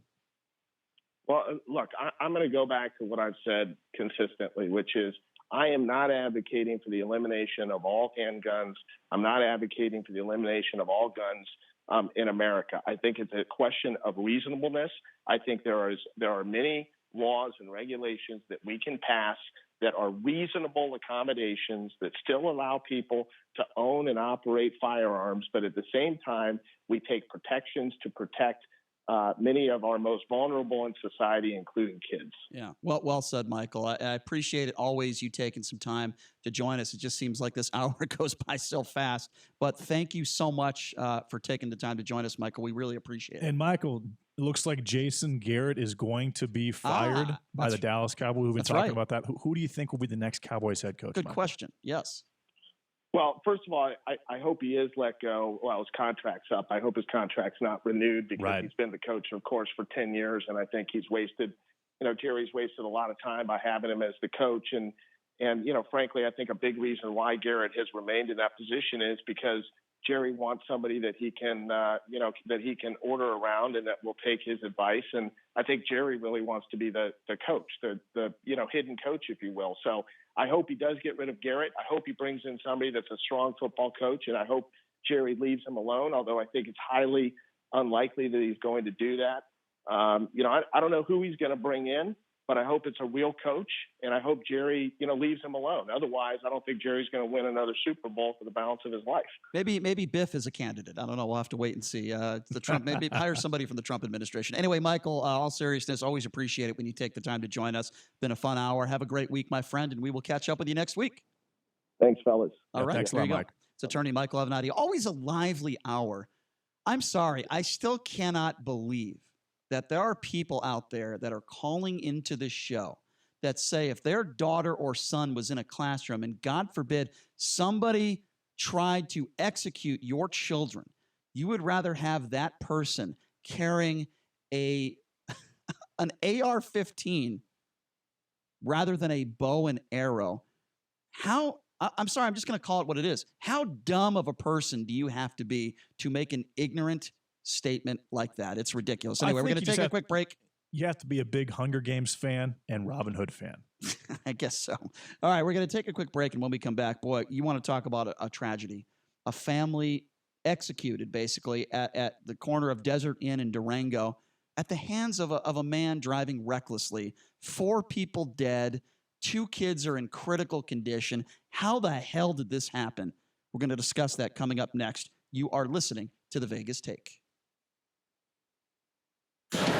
The 37-year-old man accused of invading a rabbi's home and stabbing 5 people has another court date in New York this afternoon to face new federal charges. Correspondent Bryn Gingras. The complaint says he had his face covered, and he essentially said somewhat saying no one is leaving. And then he started to carry out this attack, according to complaint. Injuring, we know, 5 people. We know 1 person had a skull fracture, but the complaint states that 1 person even lost their finger. Texas officials say a state law that let churchgoers carry their weapons into yesterday's service saved countless lives. Security volunteers shot and killed the assailant who opened fire with a shotgun, but not before 2 other churchgoers were killed. British comedy writer and actor Neil Innes has died. He's being remembered for the Beatles parody group, The Ruttles, and his frequent work with Monty Python. Innes was 75. I'm Jan Johnson. It's time to check the roads in the Keynote Traffic Center. This report sponsored by Lowe's. Watch for slowing for the crash on the 215 Beltway eastbound at the 95. Also an accident in North Las Vegas on Craig Road west of Durango with Fort Apache. And an accident on Oakey at Maryland Parkway. Also a crash active on Paco south of Desert Inn at Twain. Police were the scene there. Expect some slowing, but this should be in the clearing stage. Pros do it right by shopping at Lowe's to save on the supplies they need most from the brands they trust to get the job done. Do it right for less. Start with Lowe's. I'm John Michaels from the Keynote Traffic Center. Join Coach Harvey Hyde and Chuck Hayes Saturday evenings from 9 to 10 p.m. for Trojan Football Report, presented by South Point Hotel and Casino, here on 101.5 FM and 720 AM KDWN, where Las Vegas comes to talk. You know, Tempur-Pedic mattresses are the best on the planet. Hi, I'm Dave Mizrahi, owner of Best Mattress, your Tempur-Pedic elite retailer. To be a Tempur-Pedic elite retailer, you have to have the best selection, the highest customer satisfaction, and the most rigorous employee training. And buddy, we got them all. Experience what elite is all about and get 72 months no-interest financing, free delivery, and a $300 gift with the purchase of any Tempur-Pedic mattress. Best Mattress. Sleep easy, friends. See store for details. Attention all authors. Page Publishing is looking for authors. Have you written a book and want to get it published? Page Publishing will get your book into bookstores and for sale online at Amazon, Apple iTunes, and other outlets. They handle all aspects of the publishing process for you. Printing, cover art, publicity, copyright, and editing. Call 800-501-3689 now for your free author submission kit. That's 800-501-3689 for your free author submission kit. Again, 800-501-3689. Mojo would swallow things whole. A chicken carcass, a bird nest, and assorted stones and sticks. After surgery, Mojo had skin issues. He was constantly itching and scratching, chewing the hair right off of his legs. DINOVITE.com. On the Dynovite, all of these symptoms disappeared. Dynovite is nutrition. If you love your dog, you need to put him on Dynovite. You won't believe how happy your dog will be. DINOVITE.com.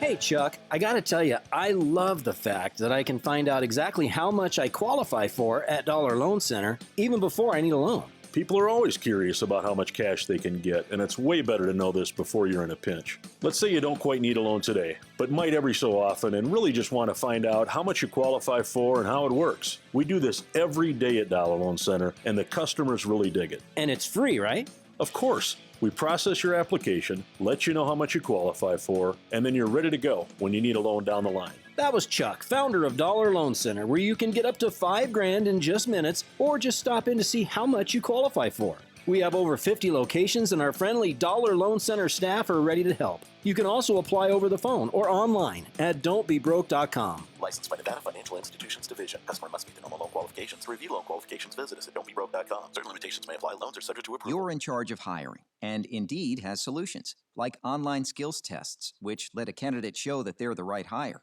Indeed will also give you this sticky frog, which will suddenly leap and stick to the face of the perfect hire. Okay, there's no sticky frog. But skills tests, that's a for sure. See why independent research by Silk Road shows Indeed delivers 3 times more hires than any other job site. Post your next job at Indeed.com/hire and try skills tests for free. Terms and conditions apply. Sean Hannity, weekdays noon to 3 p.m. Now back to the Vegas Take on 101.5 FM, 720 AM. KDON. His level of support has not gone down 1 inch. In fact, I'd say it's even more rabid.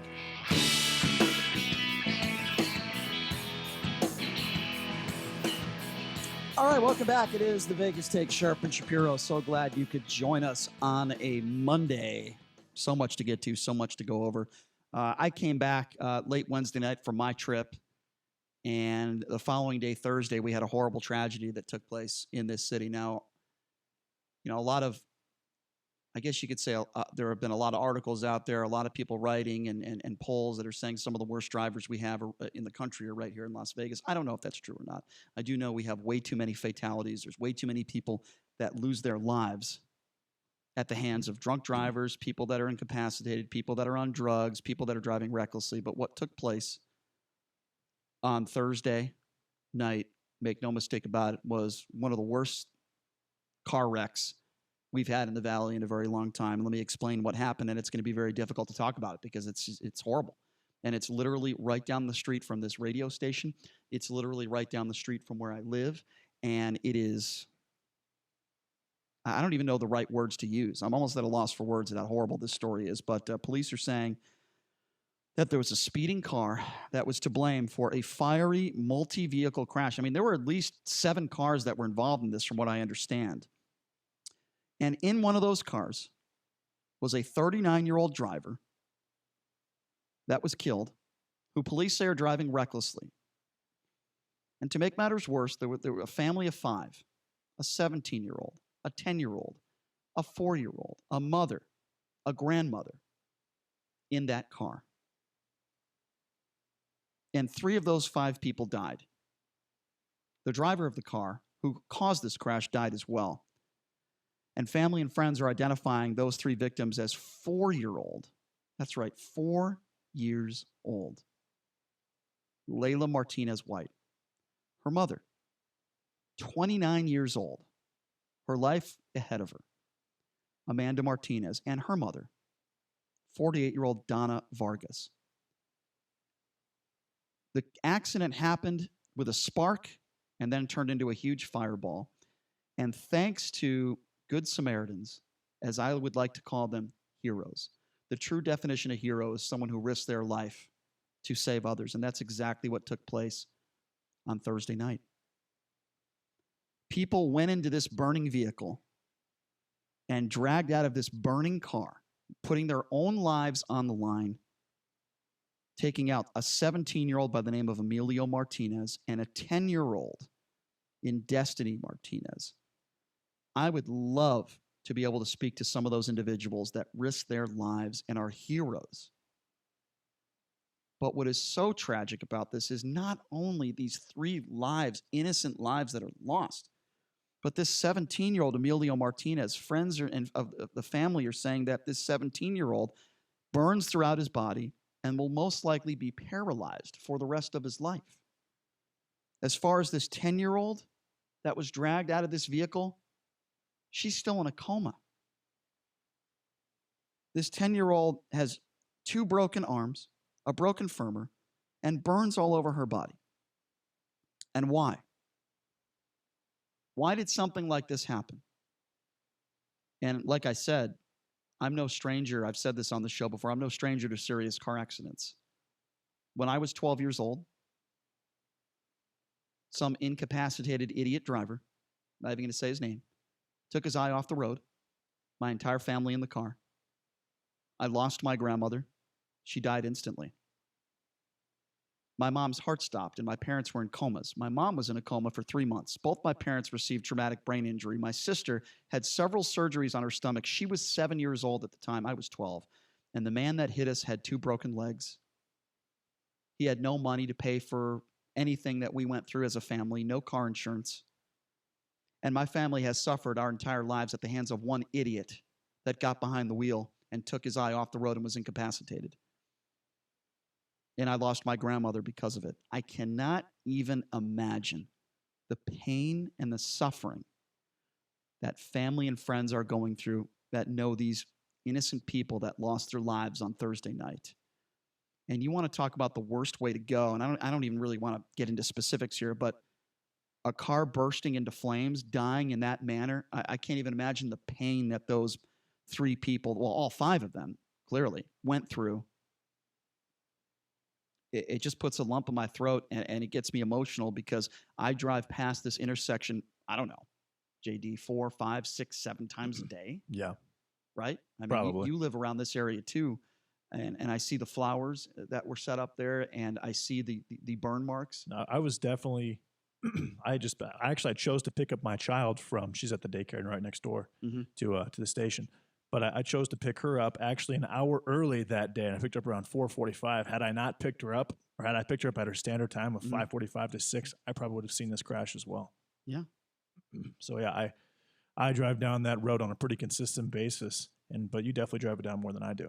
Yeah, it's just it hits home for me. And then I look at a picture of this 4-year-old girl. And by the way, they do have a GoFundMe page set up. We're going to get that up on our Twitter page. I think they've already raised about $35,000, which is great that the community's coming together to help this poor family go through this. I can't imagine if you were at that gas station there or you witnessed this crash. I know we have somebody who works here at this station, Sean, who has actually worked the board for us several times. He said he missed this crash by like a minute. I mean, those are images that you never forget for the rest of your life. And now the focus is turned to what caused this crash to happen. And reporting for us is Chris Wynn, who's a friend of the show. He's out there. Metro Police are doing a press conference right now as we speak. So as soon as that press conference is over in regards to this horrific crash, we're going to get the latest from Chris down there at Metro headquarters on Martin Luther King Boulevard. But what police have said in the last several days is that obviously this was a reckless driver who was speeding, going at a high rate of speed. I'm going to make an assumption. I could be wrong on this. It could have been a medical episode, but the fact that he was speeding and it was a rainy night leads me to believe that he was probably incapacitated, that he was probably drunk, that he was probably on drugs, and he killed 3 people in the process and ruined a family. We have a 17-year-old that'll probably never walk again. We have a 10-year-old that may never get out of her coma, that has burns all over her body. And for what? Was somebody in a rush to get somewhere? And this is why I say this. Were they texting? Well, I don't know the answer to that. Yeah, I don't know. But this is why I say I don't know. But this is why I say this over and over. See, this is why I don't think this is a texting situation, because it was reckless driving. Usually when it's texting, maybe somebody goes through a stop sign going at a normal rate of speed. Maybe somebody goes through a red light going at a normal rate of speed. Again, we're going to find out, Chris. The toxicology report takes at least a month or two, so we're not going to find that out probably, but we'll see what Chris says. But here's what I want to say about incapacitated drivers. If you decide to get into a car drunk, and Vegas, make no mistake about it, is a tough city on drunk drivers, as tough as you can get, right? But I know many people out there that have gotten into the car, they're drunk, they get pulled over, they get a slap on the wrist. You have to pay a large fine. You might have to take a class or something. They're driving again within a month. I've said this time and time again, and I'm going to say it again. And it's funny because, a law just passed. You have to be 21 years old now, I believe, to buy cigarettes. They don't change anything when it comes to alcohol, though. Cigarettes are going to, for the most part, unless we're talking about secondhand smoke, but for the most part, cigarettes are only going to hurt yourself. Alcohol and DUIs kill so many innocent people every day. It's sickening to me. And it is my personal opinion that if you get pulled over for a DUI, you should automatically lose your license for minimum 1 year. For that year, you should have to think about what you did. And that's if you just get pulled over and you don't hurt anybody. No accident I'm talking about. You should automatically lose your license for a year. Be forced to take the bus. Be forced for friends to drive you everywhere. And I've also said every single car, whether you've had a DUI or not, every single car should have one of those instruments put in there where you have to blow into it to make sure you're not drunk. Every car should have one of those. There's no reason why they shouldn't. But if you get into a car and you cause a crash, even if somebody doesn't lose their life, even if somebody isn't injured, even if you just injure yourself, if you get into a car drunk and cause a crash or an accident, I don't want you driving a car ever again for the rest of your life. And some people might think that is harsh. I don't think it's harsh at all. It's one thing if you cause an accident and you're not impaired. We all make mistakes, sadly. If you don't see a stop sign and you're not speeding, or you lose control of your vehicle because of bad conditions on the roadways and you weren't breaking the law, that is why they call it an accident. But make no mistake about it, if you get behind the wheel and you are drunk, that's not an accident, okay? As far as I'm concerned, that's murder. If you kill somebody and you're drunk behind the wheel. Now, it might not be premeditated murder. They might call it vehicular homicide. If you cause a crash and you are drunk even if it's a one-car crash and you only hurt yourself, I don't think you should ever be allowed to drive a car again. Why? Because driving a car is a privilege. And if you are dumb enough, and yes, that's what I'm going to call it. I'm going to call it dumb. And listen, I'm calling some of my friends dumb. I have close friends that have gotten behind the wheel of the car and they've been drunk. I don't certainly get in the car with them. If you are pulled over, you should lose your license for a year. If you cause a crash, it should be a one strike you're out rule. I'm tired of this slap on the wrist crap. I am completely tired of it. If you commit a felony, you're not allowed to purchase a gun for the rest of your life. If you injure somebody and you're drunk behind the wheel, why should you ever be allowed to drive again? We'll take some phone calls on this. And look, I am going under the assumption. Well, and a lot of it actually is variable on, who is your DUI attorney? Does your family have connections? Do you have money? I mean, I know back in Omaha, Nebraska, I knew a guy. His father was a multimillionaire. He had 7 DUIs, 7 DUIs, but he paid gradually more every single time to get that taken care of. Listen, I want to give you a chance to respond more to that, but I'm going under the assumption that this guy was impaired, and we'll get more information as time goes on. But I want to get your thoughts on this too. What do you think if this guy was drunk or on drugs or whatever, and he executed this family? Make no mistake about it. That's what happened. Let's just say he survived, which he didn't. And I certainly don't feel for him at all. And it's going to be very, very difficult for the toxicology report, considering the fact that he was probably burned alive. They'll still be able to find out. They'll still be able to find out, from my understanding. But that's a valid question. But I'm pretty sure they'll still be able to find out. So here's my question to the listeners out there. If this guy had survived, he killed 3 people, he paralyzed a 17-year-old, a 10-year-old is still in a coma. What do you think should happen to somebody like that? Now, in most situations, if he was drunk, he'd probably get 5 to 10. Are you comfortable with that guy getting out of jail, getting a driver's license, and being allowed to drive again? I'm not. What do you think about some of the DUI laws in this town and in the country? Do you think if you are pulled over for a DUI, you should just get a slap on the wrist, pay a fine, go ahead, we'll let you get back out there on the roadways within a month or two? I'll open up the phone lines. What do you guys think out there? 702-257-5396. Again, that number to call, 702-257-5396. What are your thoughts on this crash that took place at Desert Inn in Durango? Have you seen some of the bad drivers in this city that I've seen that drive so recklessly, and that if you're not a defensive driver, you would have been in an accident? I see it every day when I'm on the roads because I am a defensive driver. I've never caused an accident. I've been in accidents myself from buffoons that don't know how to drive. But it is my personal opinion that if you get behind the wheel and you're drunk, even if you don't cause a car crash, even if you don't hurt somebody and maybe only hurt yourself, it should be a one strike you're out rule, man. I don't think if you are a drunk driver, you should ever be allowed to get into a vehicle behind the wheel again, because driving is a privilege. That's why we call it a privilege. What do you think should happen to some of these drunk drivers in this town? What do you think should happen to some of these reckless drivers in this town? Do we remember that crash that took place? I remember it on Spring Mountain Road. Kid was drunk and high, and he plowed over, and I believe he killed 8 people on Spring Mountain at a bus stop. He's probably going to get out of jail in a couple of years. I think he got 5 to 10.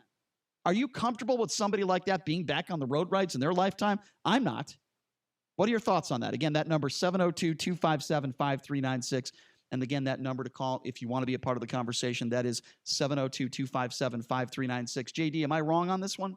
I would not say you are wrong on this one, Brian. Well, what are your thoughts on DUI drivers in general terms? Well, yeah, you definitely have a deadly weapon, and you made a great point about cigarettes. Yeah, when you smoke cigarettes, there are situations where if you're around cigarette smoke, you have secondhand smoke, and you can get cancer and die from that. But when you actually have a vehicle, say there's a drunk guy down on the strip, and I'm shocked this hasn't happened more times. But there's a group of 20 or 30 people walking across the crosswalk, and this drunk person who's so intoxicated he should not be driving, but he gets behind his car and he runs over 15 or 20 people, killing 10 of them. Mm-hmm. I mean, that's really not going to take place with cigarette smoke and secondhand smoke. So I totally agree that the consequences for being drunk behind a 2-ton vehicle that can travel up to 140 miles an hour, variable on type of car it is, the consequences should be very, very dire. Mm-hmm. And it's puzzling why the age of why smoking cigarettes went from 18 to 21. And the DUI laws are not much more strict. Yeah.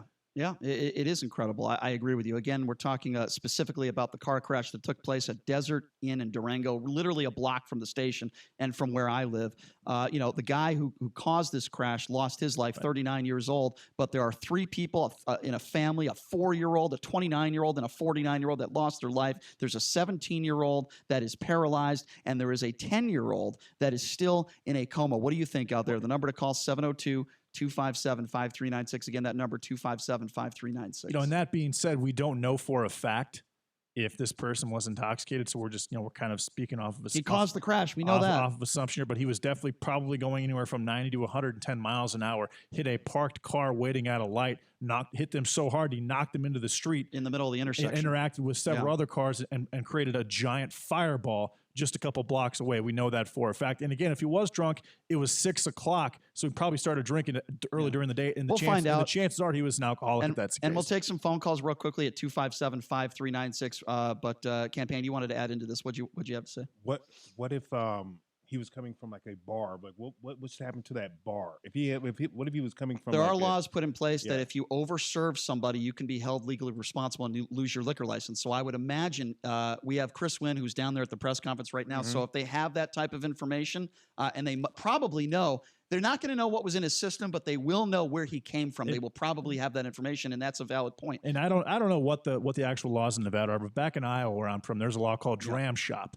And dram shop means that if it doesn't matter if you overserve, but if you serve someone and they get into a car accident, the bar can be legally liable for whatever damages. And I don't know if that actual law applies to Nevada. I'm guessing that it doesn't, but if it does, that could definitely be implemented here. All right, we want to hear from you guys now. 257-5396 is the number to call. Let's start with Ed. Ed, you're first up. What do you think about all this? Hey, what's up, Ed? Well, I frequently hear weapons of war don't belong on the street. Should vehicles that belong on a racetrack be on the street? We had a McLaren kill a guy in a parked car. We had the guy in the Range Rover going 0 to 80 in 5 seconds. We had a guy on a bullet bike smash into another car, kill a 12-year-old girl and her father. No, you're right. So on and so forth. Now, this is a Mazda 6, which is sort of not a Corvette or a... Well, Ed, it's a valid point what you're saying, but let me say this. If you're driving a vehicle that can go 300 miles an hour, if you're a responsible driver and you know how to drive a car and you obey the speed limit and the laws on the roadway, you're a defensive driver,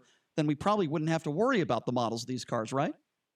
Yeah, well, I'm just throwing it out there. I understand what you're saying. I get it. I'm just throwing it out there. But, you see these people in traffic all the time racing around, and it doesn't matter what kind of car they're in to some extent.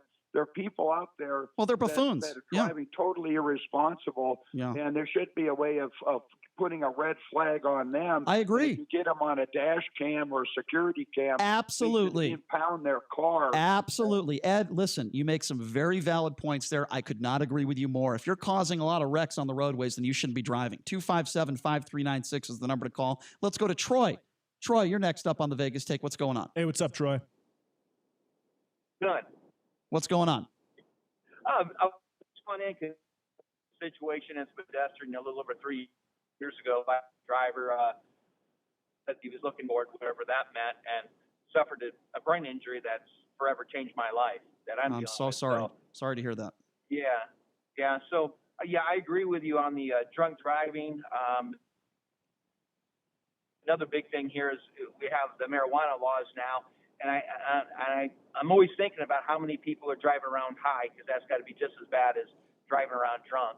And then on top of that, the people. Yeah, I mean that's a fair point. I think certainly driving drunk is it impairs you more than if you are high.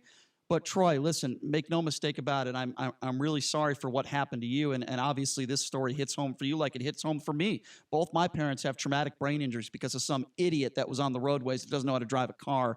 It's sad. It's sad. Yeah, thanks a lot. Actually, I have a story about myself as well. I got pretty lucky, but when I was about 24 years old, I was leaving the College World Series in Omaha, Nebraska, and I was driving down downtown, and there was a Mustang. He actually was an undocumented illegal immigrant, but he was in a Mustang, and he blew a red light completely.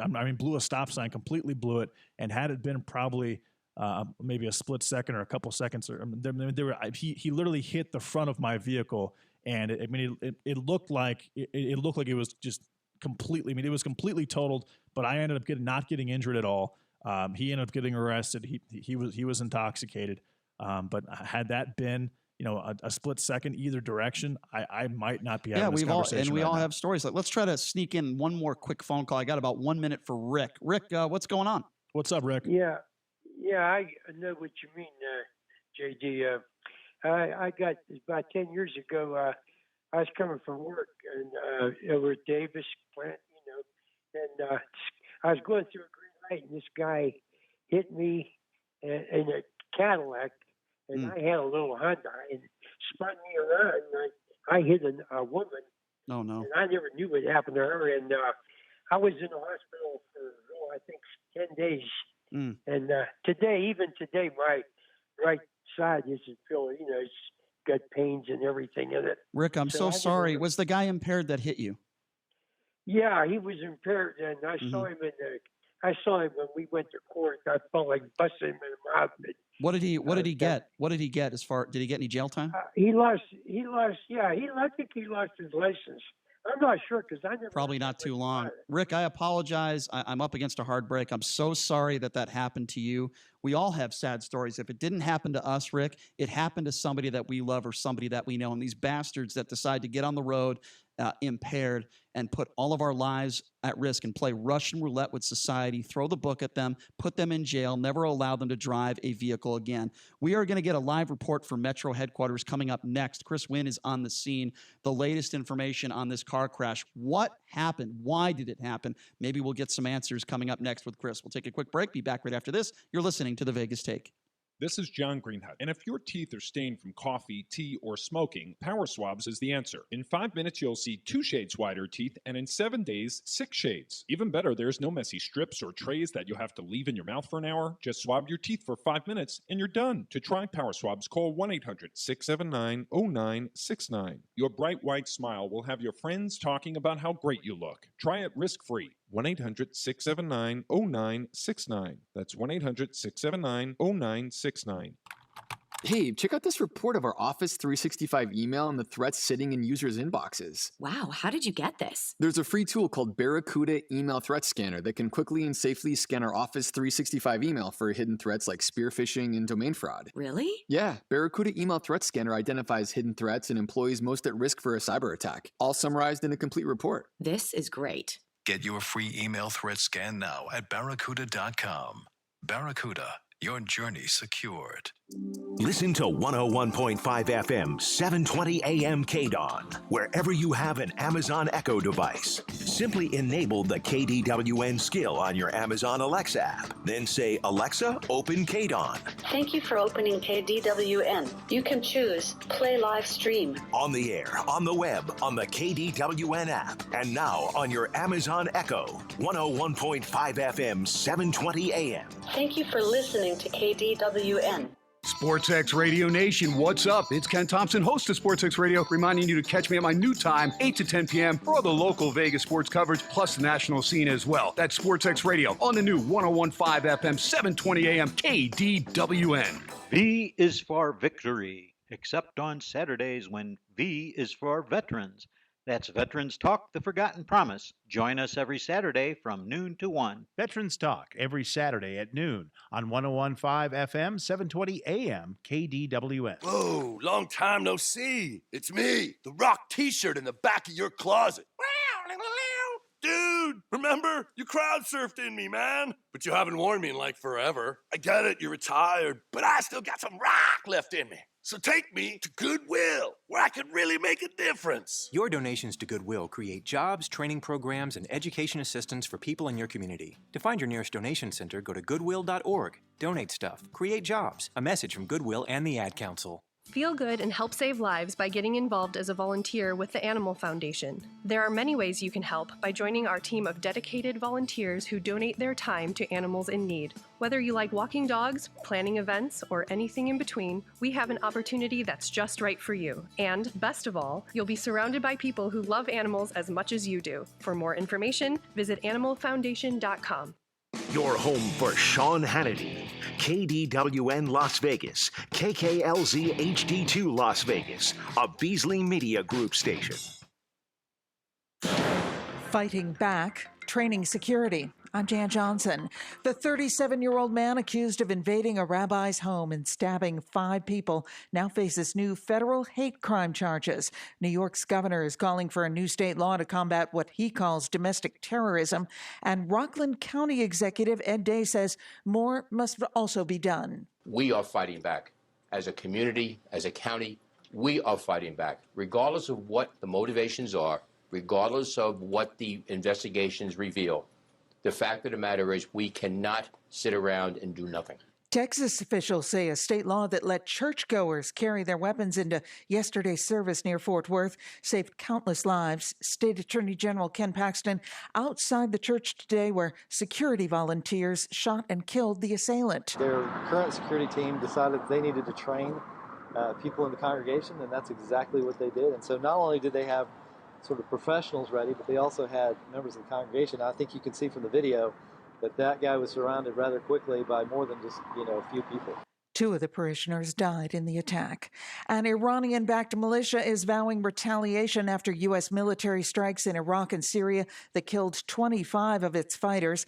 As correspondent Bob Costantini tells us, U.S. officials declared the airstrikes warranted. Defense Secretary Mark Esper at Mar-a-Lago to brief the president, saying further action is on the table. We discussed with him other options that are available. There have been 11 rocket attacks on American and coalition facilities in Iraq in November and December. Kataib Hezbollah is one of many militias operating in the chaos of the Syrian civil war.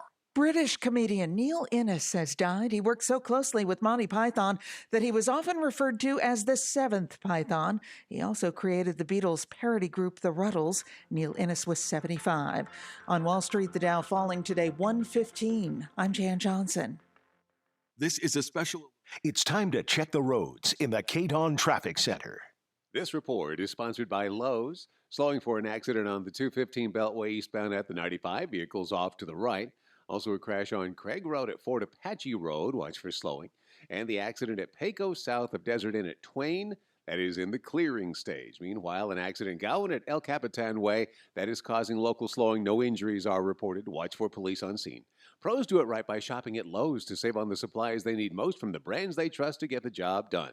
Do it right for less. Start with Lowe's. I'm John Michaels from the Keynote Traffic Center. It's open enrollment season, and Medishare is the Christian healthcare sharing ministry that saves most families about $500 a month. Google Medishare and see if it's a fit for you. Medishare, healthcare you can believe in. As soon as I got to law school, I realized this is what I've been waiting for. We call our clients, we hold their hand. It's a hand-holding business. It's what we do. Sam and Ash, your personal injury attorneys. Find them at samandash.com. If you call our office, you will be talking to an attorney, if not immediately, within 5-10 minutes. Those 5 to 10 minutes, those are rare instances. Most often it's Sam or me handling those calls. Anytime anybody is getting legal help, it's because they're in crisis. But also their health is impacted. In many cases, they're in pain. It's just invaluable talking to someone right away. And so Sam and I are very passionate about that. If you're not taking time to talk to your client, then you're doing it wrong. I think a lot of lawyers are like that. You need an attorney that's focused on helping you get to the end and recovery that you deserve. Ashley and I are just regular people. We're listeners. Find out more at samandash.com or call 1-800-304-2000. Sam and Ash, because you deserve what's right. The client is first in everything that happens. That's just how it has to work. John Schaefer here for my friends at Numel Medical. You know, I've been telling you about them for a while now, and here's why. Because they are the innovators.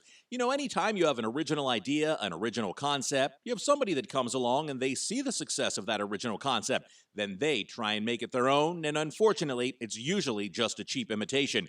Well, not with Numel Medical, because they are the ones who got out in front of this. Testosterone replacement, ED treatments, they're the ones who've been leading the way in the nation for sexual health procedures, and they've been providing tens of thousands of men in the Las Vegas area alone for the past 7 years with that help. Numel Medical starts with your first visit, and they are going to be there with you every step of the way. After I went there for my first visit, I felt comfortable and relaxed knowing they could help guide me through any issue I had. Numel.com, that's Numale.com, 702-505-4414. That's the number. Don't see a cheap imitation. Go to the originators. Numel.com, 702-505-4414. 720 on the AM, 1015 FM. Yeah, now on FM. The only FM news talk station in Las Vegas. KDON. Right now, the day's biggest news stories from a Vegas perspective. This is the Vegas Take with Sharp and Shapiro.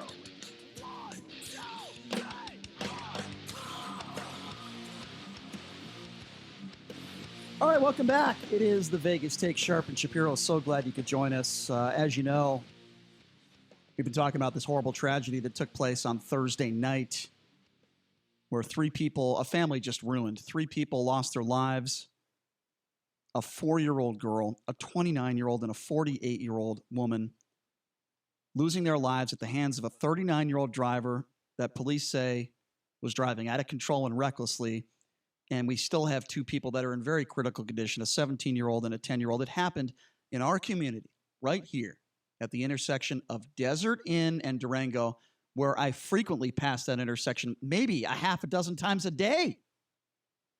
And we've been talking about this, and we want to get some more details. And, of course, weekly guest of the show, correspondent Chris Wynn, was at the press conference this morning that just concluded. Chris, how are you doing? Thanks for joining us. Hey, what's up, Chris? Thanks, Brian. Thanks, JD. It's good to talk to you guys. Of course, the press conference just wrapped up here at Las Vegas Metro Police Headquarters. Sheriff Joe Lombardo, as well as numerous city officials and leaders, held a press conference, and it was important for a couple of reasons, guys.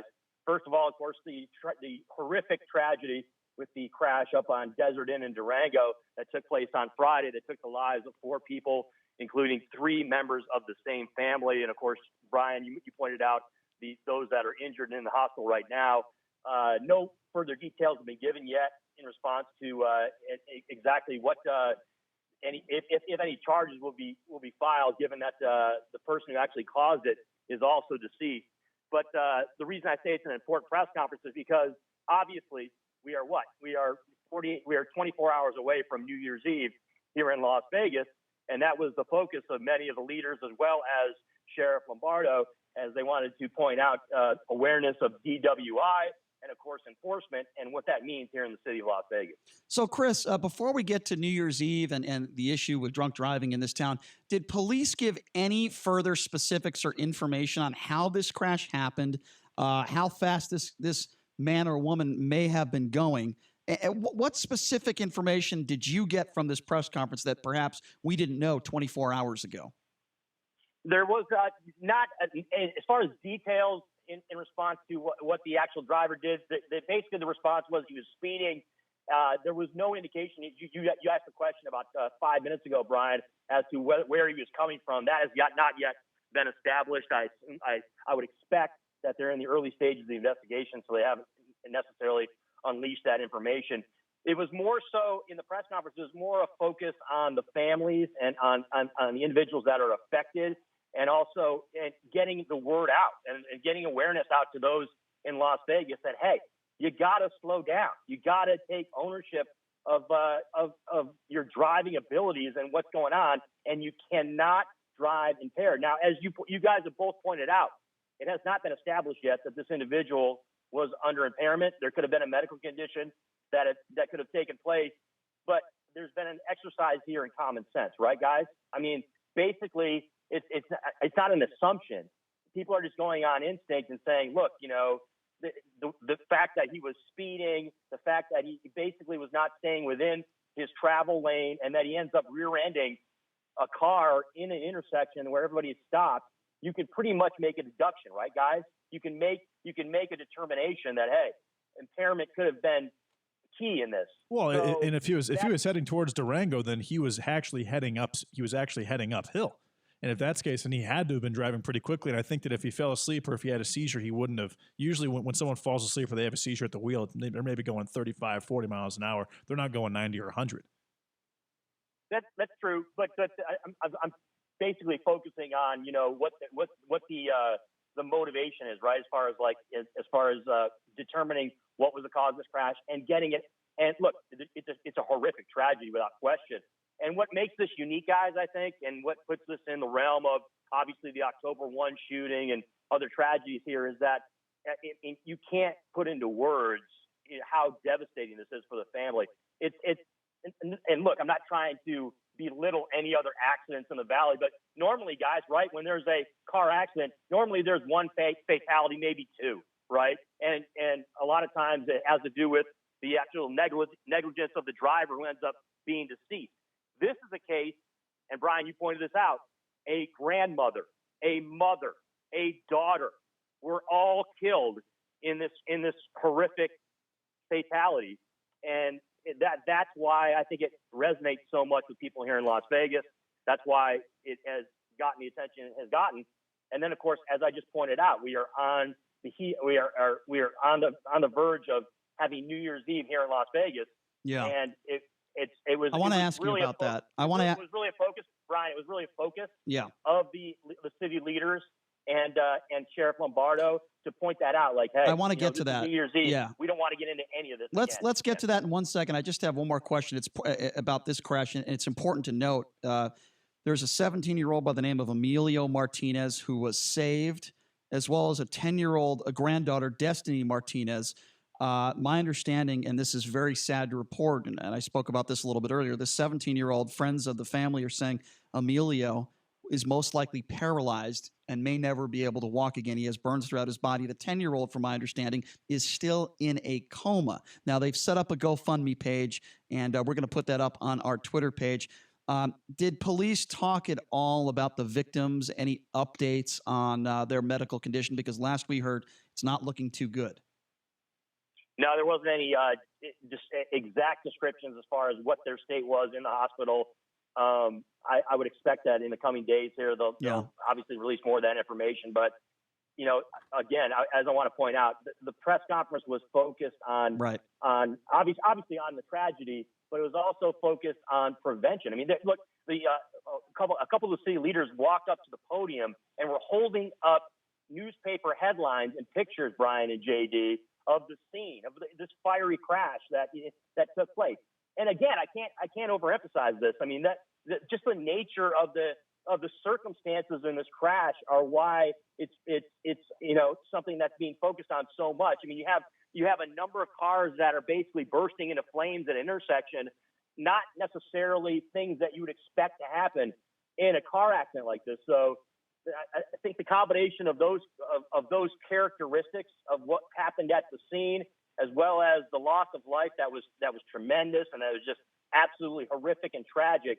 I think that, along with the combination of the fact that we're getting set for New Year's Eve, is reason more to be well aware of the dangers of driving while impaired out there. And of course, you know, here in Las Vegas, and Brian, you and JD talked about this as far as, you know, the time of day. It doesn't matter the time of day here in Las Vegas because it's a 3-shift town.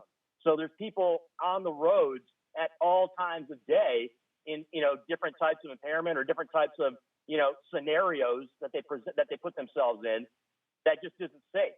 And so that was another key aspect that they wanted to point out was like, hey, you know, we are going to enforce any type of driving under impairment or any type of, you know, DUI. You're going to be held to the letter of the law, and that was pretty much the extent of it. So, Chris, are you kind of saying that you think that the press conference was more of a to protect tourism type of thing because the optics of the situation, they really don't look very good?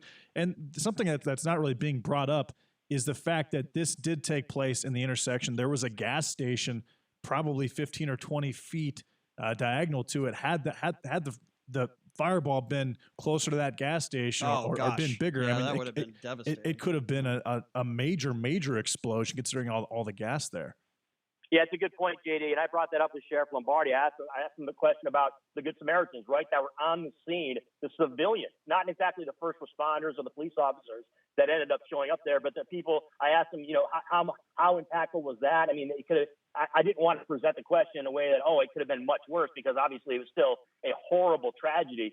But basically, the gist of my question was that I wanted to, you know, get his take on civilians and what they were able to do at the scene, and he was absolutely praising the people there that, look, they're not police officers. They weren't, you know, firefighters. They're not first responders who are trained to deal with these types of situations. And yet there were individuals there that were civilians that absolutely saved lives. And Brian, you brought up, of course, the circumstances of the people in the hospital.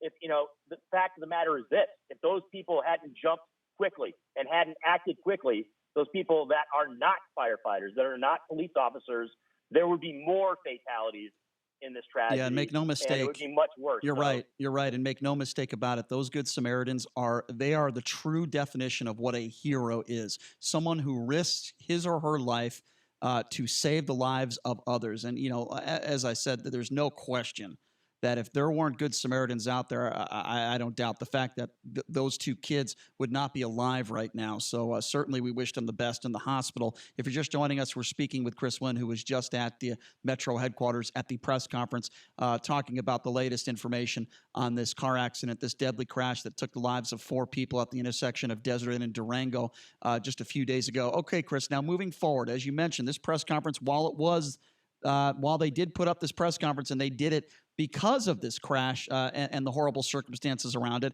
they also wanted to focus on New Year's Eve. And as you know, this is a 24/7 town. There's a lot of drinking. There are going to be some people that are probably going to be incapacitated. I would imagine thousands of them. I think that's a pretty fair statement to make. So talk to me a little bit about Metro Police and their message, because being this 24/7 town, right?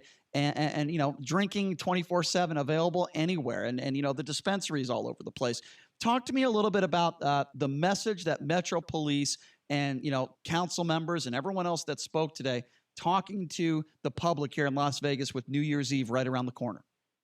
Yes, one of the Metro Police information officers was talking about what the plans were regarding New Year's Eve. He talked about how DUIs are something that is an epidemic, not just in Las Vegas, but around the country at New Year's Eve. And he also wanted to point out, hey, we're not going to arrest our way out of this type of crisis, right? It's more about people using common sense. It's about people, not putting themselves in situations where they can be arrested or where you can put other people on the roads at risk.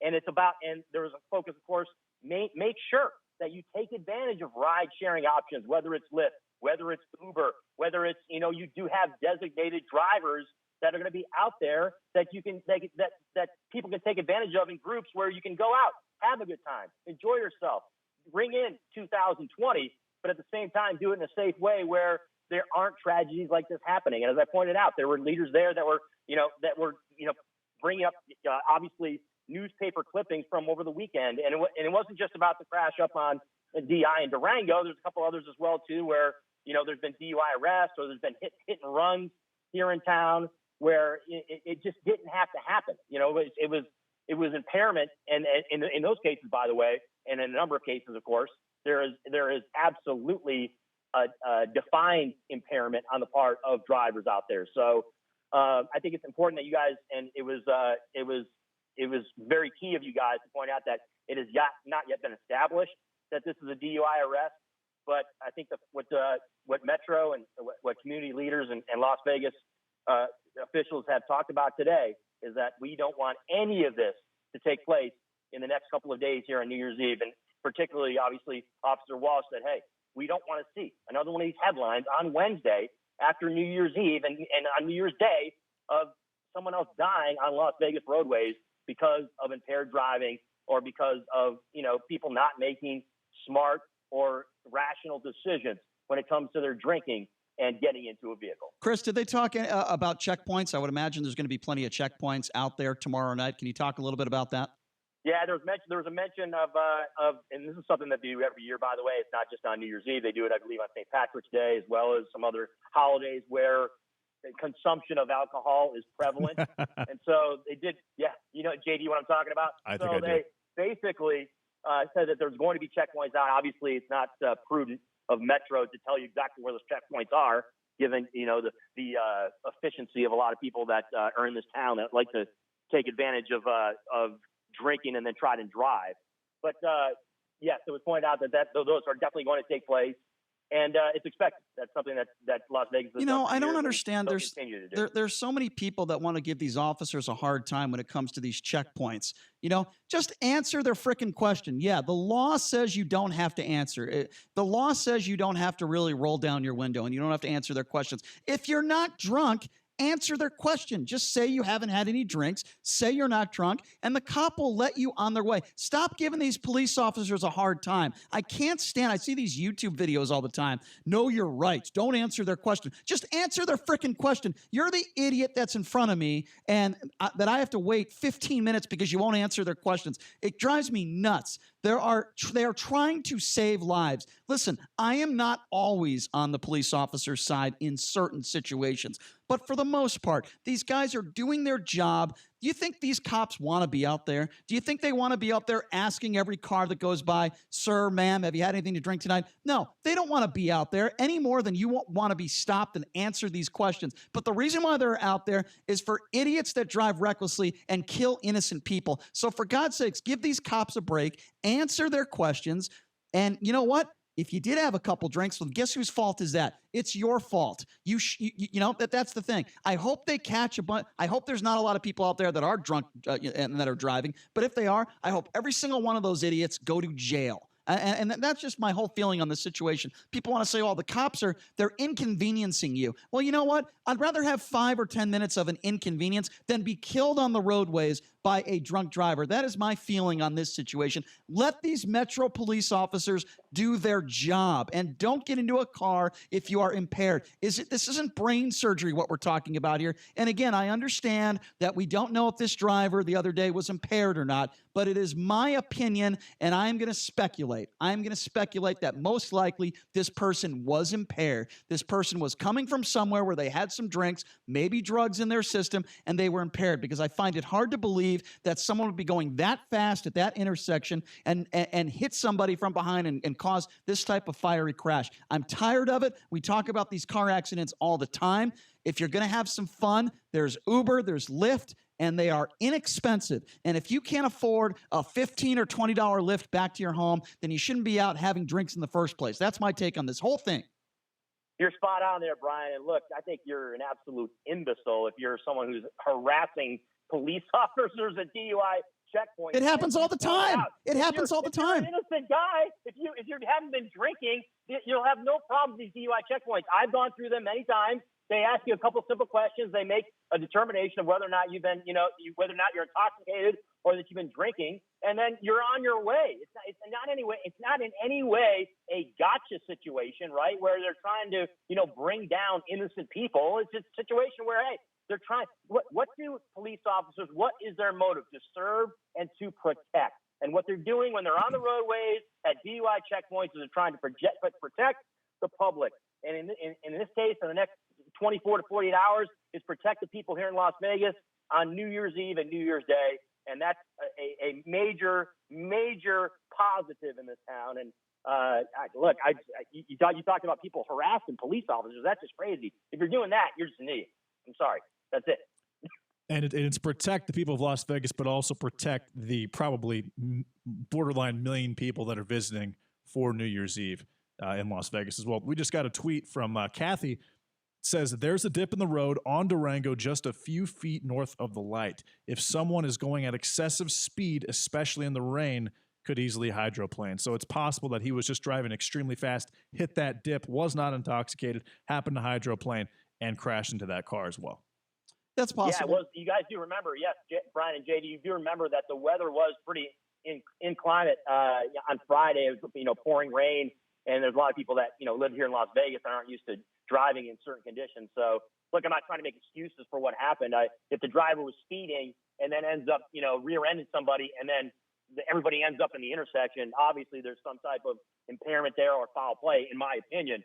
But that being said, yes, there are certain areas here in town where the driving conditions aren't exactly conducive. It doesn't matter how good of a driver you are. Well, and especially in Las Vegas, where it rains maybe 6-7 times a year, and I mean there was actually ice on the ground that day. I was turning onto the 215 off of Tropicana, closer to Fort Apache. It's not hard. It's not hard to drive in weather like that. I definitely spun out for the first time, I didn't spin out, but I definitely slid for the first time since I had moved here. Spinning out or slitting is not going to kill people. I mean, it's in that specific situation. Obviously, this was somebody who was going at an excessive rate of speed, that was driving recklessly. And by the way, that's at a minimum.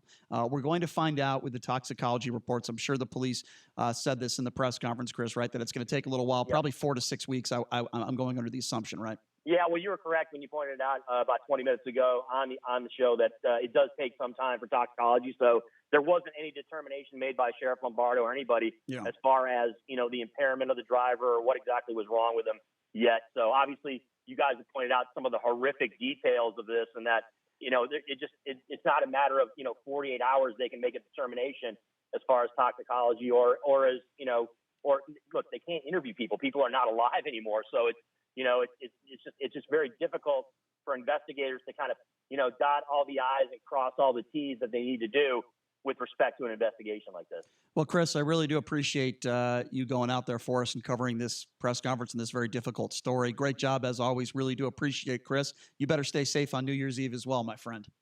Yeah, Happy New Year, you guys. We'll talk to you again soon, okay? All right. Thanks, Thanks Chris. a lot, Chris. There you go. That's Chris Wynn, who is our correspondent, who does a fantastic job covering the events in town. And this is certainly not a fun event to cover. This was a press conference that Metro Police put together, not just about this horrific crash that took place a few days ago that took 4 lives and has completely, I don't know even the word I would use, but just dismembered a family. I mean, executed. A generational loss. Let's call it what it is. Grandmother, daughter, granddaughter. I mean, that's 3 generations on the female side that were just lost because of this car wreck. And you have to commend the police officers for doing what they're doing, as well as having the GoFundMe page started, as well as realizing that there's going to be a lot of tourists in Vegas in the next couple of days. And if this happens again, it does look really bad for the city. I mean, having a giant fiery car crash that could have been worse looks bad for the city. And by the way, this family has put up a GoFundMe page. Please go there. They've already raised $38,000. I love to see it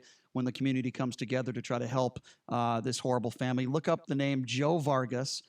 He is the beneficiary of this GoFundMe page. We're also going to put it up on our Twitter page. Please help this family in any way you can. A lot of people in the community already have, and kudos to them and to the Good Samaritans and the heroes. All right, we're going to take a quick break. Always tough to transition into another subject after talking about something like this, but we'll do our best to do that. We'll take a quick break. We'll be back right after this. You are listening to The Vegas Take. Well, look who's home. How was your day, hon?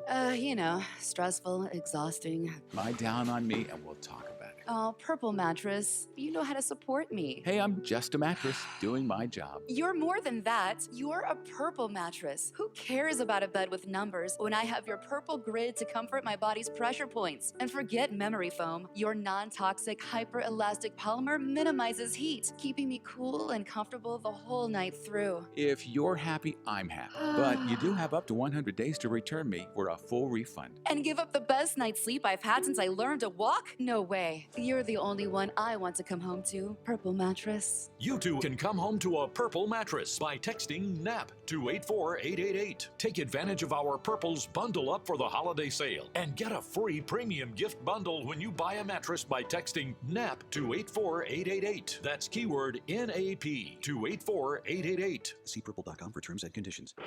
The great one, Mark Levin. Why are all these people running on the Democrat side for the nomination when there's really not much difference between any of them and as a group among any of them? Am I wrong? They all represent the same hardcore part of the Democrat Party. They're hoping they can break loose through identity. They're hoping they can break loose with one idea or another idea. But all in all, aren't they the same, at least from a policy perspective? Mark Levin, weekdays 3 p.m. to 6 p.m. Only on 101.5 FM, 720 AM. SportsX Radio Nation, what's up? It's Ken Thompson, host of SportsX Radio, reminding you to catch me at my new time, 8 to 10 p.m. for all the local Vegas sports coverage, plus the national scene as well. That's SportsX Radio on the new 101.5 FM, 720 AM, KDWN. Hi, this is Shelly, and I am a 4-time cancer survivor. 50% of men and 30% of women will be diagnosed with cancer in their lifetime. Go to cancer.org for cancer facts and information, 1-800-227-2345 for any cancer information you might need. And now a message from the traffic cone you ran over on Blue Diamond last week. Okay, ow, that hurt. I know, you're in a hurry, but I could have been killed. Look, I have a wife and a baby cone on the way. I'm out there risking it all. And for what? I'll tell you. Southern Nevada's economic future. I'm helping the I-11 get built and the Centennial Bowl. So show a cone a little love. Love the cone. For road construction details, visit seeingorangenv.com or call 702-928-CONE. At the U.S. Department of Education's Office of Federal Student Aid, we provide more than $150 billion each year in grants, loans, and work-study funds. Learn more at studentaid.gov. Whoa! There are some moments only the forest can inspire. Find yours at discovertheforest.org. Brought to you by the U.S. Forest Service and the Ad Council. 1015 FM, 720 AM. KDON, the talk of Las Vegas. The 37-year-old accused of stabbing 5 people inside a New York area rabbi's home has now been charged with hate crimes by federal prosecutors. But attorney Michael Sussman says his client wasn't in his right mind. It may be that he was non-compliant with medications which were prescribed to deal with his severe depression and other manifestations of psychosis. They were not being dealt with appropriately. Anti-Semitic journal entries were found inside the suspect's home. Iraq says the U.S. airstrikes that targeted an Iranian-backed militia will force it to reconsider its work with the U.S.-led anti-terror coalition stationed there. U.S. officials say the airstrikes were a response to attacks on those U.S. forces. Parts of Minnesota, North Dakota, and South Dakota coping today with blizzard conditions. Interstate highways are shut down, and there have been hundreds of crashes. I'm Jan Johnson. It's time to check the roads in the KDON Traffic Center. This report sponsored by Lowe's, slowing I-15 southbound from Charleston to Flamingo, light slowing on 15 northbound, Russell to Flamingo, no delays on the 95 east side or west side to the Spaghetti Bowl, in great shape right now, and no slowing on the 215 Beltway east side or west side. On the surface streets, a crash to watch for Charleston and Marialdo Lane, that's just west of Durango. Pros do it right by shopping at Lowe's to save on the supplies they need most from the brands they trust to get the job done. Do it right for less. Start with Lowe's. I'm John Michaels from the KDON Traffic Center. It's your friend Sean Hannity, and with the election on the horizon, well, you've got a lot of important choices ahead of you. But let's not talk politics for just a second and focus on your home. If you're about to sell your home before you throw your money away, listen very carefully. Contact the agent I personally trust, Rick and Terry Brinkus of Keller Williams Realty, the marketplace. And Rick and Terry have averaged over 250 sales per year. Now get this, for 25 straight years. Now they understand the headache and the stress that comes with selling a home, and they know how to eliminate the drama. In fact, they can help set a price and a deadline you agree to. Now, if that deadline passes, they will buy your home. Real estate mogul and Shark Tank star Barbara Corcoran only recommends Rick and Terry Brinkus in Las Vegas. And if I needed to sell a home in Southern Nevada, well, no question, I'd call the Brinkus team. Call the Brinkus team today at 702-456-5959, online at thebrinkesteam.com. License number BS16186. You're in charge of hiring, and Indeed has solutions, like online skills tests, which let a candidate show that they're the right hire. And we give you this magic music, which will inspire the perfect hire to begin clog dancing. Okay, there's no magic music, but skills tests, that's for sure. See why independent research by Silk Road shows Indeed delivers 3 times more hires than any other job site. Post your next job at Indeed.com/hire and try skills tests for free. Terms and conditions apply. Mark Levin, weekdays 3 p.m. to 6 p.m. Now back to the Vegas Take on 1015 FM, 720 AM. KDON. He makes fun of people. He belittles people. He lies. I don't do any of those things. Wait a second. Is Joe Biden talking about me, or is he talking about Donald Trump? I might have to ask him. I'm going to have to give, Crazy Joe a call. Ask him who exactly he's talking about. Anyway, welcome back to the show, Sharp and Shapiro. Glad you could join us on a Monday. By the way, just a reminder, we are always not just broadcasting live here on KDWN on the FM and AM dial, but we are also live on YouTube. So if you want to check that out, check it out, the Vegas Take YouTube page as well. Also, a reminder, tomorrow on the show, this is going to be a lot of fun. As you know, the Raiders have played their last official football game. And the next, I can't believe I'm saying this. I feel like I need to stumble. I can't believe I'm saying this. The next NFL game that the Raiders play, preseason even, the next game they play will be in Las Vegas. I really cannot believe I'm saying that. The stadium is coming along so well. It looks absolutely beautiful. But the reason why I bring up the Raiders is because we have a very special guest that is going to be joining us on the show tomorrow. No, it's not John Gruden. It's the Violator. This is a guy that has been a very long time Raiders fan. He is known for his costume apparel at Raiders games. A lifelong fan of the team. We're going to get his thoughts on the team moving to Las Vegas. So the Violator himself will be joining us on the show tomorrow. Now, I know that is going to be a very interesting interview. I'm very excited for that interview. You're certainly not going to want to miss that. Anyway, the Raiders didn't make the playoffs, although it looked like... Have you driven by the stadium, Brian? It looks beautiful. It looks fantastic. It looks like the Space Force should be training there. It looks like the Death Star. There should, like the black hole, there should be a stormtrooper type of area that originates, and people should dress like they're... Like if you're a Star Wars fan, you should dress like that and integrate Raiders gear. Oh, it's amazing. I mean, it's an unbelievably beautiful looking... I mean, it's totally sleek and modernized, and it's going to be the best stadium in the NFL, which is crazy. Yeah, it's incredible. I went to the UNLV game on Saturday. They played, I believe it was Eastern Michigan, just an awful basketball team offensively. UNLV was able to win that game. And then as I'm leaving the game, a few hours later, I go to the Vegas Golden Knights game, and the Knights certainly took care of business against a pretty good Coyotes team.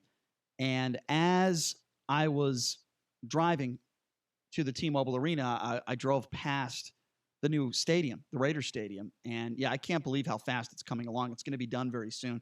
So we're really excited about that. And we're certainly excited having our very special guest joining us tomorrow, the Violator. That's going to be, he's a personality. So that's going to be an interesting conversation with him. What does he think about his team now moving to Las Vegas? Speaking of the NFL, why don't we get to that, and then eventually we will be talking college football. But let me start with the game that just raises a lot of eyebrows yesterday. I was shocked to see this. I understand that the New England Patriots didn't have all their players ready to go. But how the hell, with Tom Brady, a healthy Tom Brady starting, playing against just a god-awful Miami Dolphins team? Are they that god-awful, though, Brian? I don't think they're very good. I mean, they finished 5-11. They actually had a pretty decent last 8 games this season. They're not a good football team. They're not good, but I think god-awful is probably a stretch. Okay, well, listen. They're not a good football team, and this was an important game for the Patriots. This was not one of those games that you put on your calendar and you say, oh, it's going to be a meaningless game. No, the reason why it was meaningful is because if the Patriots had won yesterday, they would have had a bye in round 1. And when you are banged up, as the Patriots are, they have some injuries, and you have a Tom Brady who's not getting any younger, getting that first round bye is huge. Instead, the Chiefs got that bye. And, Pat Mahomes said it best yesterday. Hey, it's like we just got another win. It's just like we got a free win. That's exactly what it is. That's why they call it a bye. So now the Patriots, I believe they're playing the Titans. Am I correct on that, JD? I believe they play the Titans, and they're favored by 5.5 points. This is not a pushover team, this Titans team. No. Okay? This is not a team that they're going to roll over. And here, fun fact, I took the Tennessee Titans at 150-1 to win the AFC 6 weeks ago for $200. So when I looked at that spread and I saw 5.5, it told me a couple things. First of all, it told me that the bookmakers are expecting this to be a very close game. It also told me that they're giving the Tennessee Titans a legitimate chance to win this game outright. And it's in Gillette. This is not a 10-point spread or yeah, that's the amazing thing. Imagine if the Patriots were to it's a home game. It's exactly. I think if this that game raised my eyebrow when I saw that spread. I think if this game were in Tennessee, it might be -1 or -2. Do you think that this could be Tom Brady's last game if they lose? Yes. You think he's going to retire? I'm not guaranteed he'll retire. I think it's probably his last game as New England Patriot. A close buddy that I have conversations with on a pretty consistent basis, he brought up an interesting point. He said, LA needs football. The Chargers are basically an embarrassment. Rivers is gone. I would not be shocked, because this would be great for the NFL, if Brady left the Patriots and finished out his career as a Los Angeles Charger. I don't think that's going to happen. Sorry. You really think that there's a chance that Brady... I'm just saying, if he wants to keep playing, he'll go to a major market like that. Yeah. Well, anyway, the Baltimore Ravens are the favorites to win the whole thing. Right. Obviously. As they should be. They're 14-2. Yeah. And then as you go down the list, you see that, I think the Chiefs are about 3rd or 4th on that list. But let's just talk about some of the games that are going to be this weekend. These are the teams, obviously, that did not get a bye. And let's start with the Bills and the Texans. I think this is the one game of the 4 games next weekend that I'm going with the dog on this one to win outright. I think the Bills beat the Texans on the road. The spread is only 3. What do you make of this game, JD? I'm not really concerned with that game. I really like the Titans game quite a bit, but the Bills Texans game, it's kind of a tough handicap. The Bills they're really offensively impaired. The Texans actually added a lot of good talent defensively, especially at cornerback. J.J. Watt might be coming back for this game. I prefer them offensively. I think the Texans probably win this game, but the Bills, they're kind of a grinded out team. They don't give up a lot of points, but they're not really flashy offensively. I'm going to give Deshaun Watson the benefit of the doubt over Josh Allen on this one. Not usual that we go over spreads on this show, but since it is the NFL playoffs, I think it's time to do that. You know what? I've been waiting for this for a long time, Brian. I only do it every Friday with KT. Not often, but we mentioned the Titans and Patriots. By the way, the line opened at 5.5. Guess what? It's down to 5 now. Everyone's betting Titans. What do you make of this game? I think the Titans have at least a 20% chance to win this game. Prime time, only game on Saturday night in Gillette. You've got Derrick Henry, Ryan Tannehill, A.J. Brown, the new rookie wide receiver, Corey Davis. They've got a ton of talent defensively, including Logan Ryan, who used to be a Patriot. They want this game. Mike Vrabel used to be a Patriot. There's a lot of connections to this Patriots team. And the Patriots, they've had problems with big, powerful, fast running backs, and Derrick Henry is the definition of that. I love the Titans in this game. Okay, I'm going to disagree with you on this for one main reason. Here's why. Well, 2 reasons maybe. Bill Belichick, Tom Brady. I got it. I do agree with you that this is probably Tom Brady's last year. I think he's going to retire at the end of the year. I don't think he wants to lose in the NFL, what you kind of call a playing game. That's kind of what this is, right? It's a playing game. I don't think Tom Brady wants to end his career with a loss in a playing game in Gillette. For that reason and that reason alone, I'm not saying that they're going to run this team over. Tennessee's very good, but I do think they win in a very close game. So I'm going to go with the Patriots on this one. I'm not touching the spread, but I might take Patriots money line. I'm saying Titans spread. Okay. I'm not saying Titans. So you agree with money me? line. You think the Patriots probably? I think it's probably a game, and it's a game that they should certainly win. Okay, fair enough. But Tom Brady has not looked great this year. Their defense. Stephon Gilmore, who I would consider to be the best defensive back in pro football, was just toasted yesterday by Devontae Parker. That's fair. Of the Miami Dolphins. And again, the Titans said they have a lot of talent offensively. I'm not saying the Patriots game's not going to be entertaining, but I think when you look at these 4 games and you look at the one game that could be the most entertaining and perhaps the most scoring, it's the Minnesota Vikings on the road against the Saints. The spread is 8. So the Saints, this is the highest spread you'll see next weekend. I think this is going to be a fun game. I think there is going to be a lot of points. I like the over in this game. And I'll tell you what, the way the Saints have been playing. Hey, what's the over at right now? 48.5. The way the Saints have been playing as of late and the way Drew Brees has been playing, it's hard to bet against them right now. I think the Saints win this game. I would say it's probably impossible to bet against them. Michael Thomas just broke the record for receptions in a year. Drew Brees was 76% on the year, which is borderline Joe Burrow's numbers, who's the LSU quarterback, obviously. They've got a very, very good defense. Dalvin Cook is probably not playing for the Vikings. I would actually lean Saints and the under in a teaser. Yeah, I think that's fair to say. I love the Saints to win this game and to win it by double digits. All right, last game, and I think this is going to be a really interesting game and a good game. Boy, has this spread moved a little bit. So the Seahawks are on the road playing the Eagles. The Seahawks were only favored by a point. Now they're favored by 2.5. That line could move to as high as 3. I do like the Seahawks in this game. I just think they're a better football team than the Eagles, even though the game is in Philadelphia. That is not an easy place to play. I just can't see the Seahawks losing this game. I just think the Seahawks are just a better football team, even though the game is on the road. I'd like the Seahawks to cover and win this one. Yeah, Carson Wentz has been winning consistently with basically not really a team. His top wide receiver, Nelson Aguilar, is out. Alshon Jeffrey is out. Deshaun Jackson is out. Zach Ertz is out. Jordan Howard is out. A lot of the defense is actually relatively intact. Russell Wilson on the road, he is definitely the better quarterback statistically. But Carson Wentz, he won a Super Bowl. This guy's won the biggest games he's ever been in. Boston Scott, the running back, the 6th-round running back that they got from the New Orleans Saints, he had 3 touchdowns on the ground yesterday, as well as 84 yards receiving.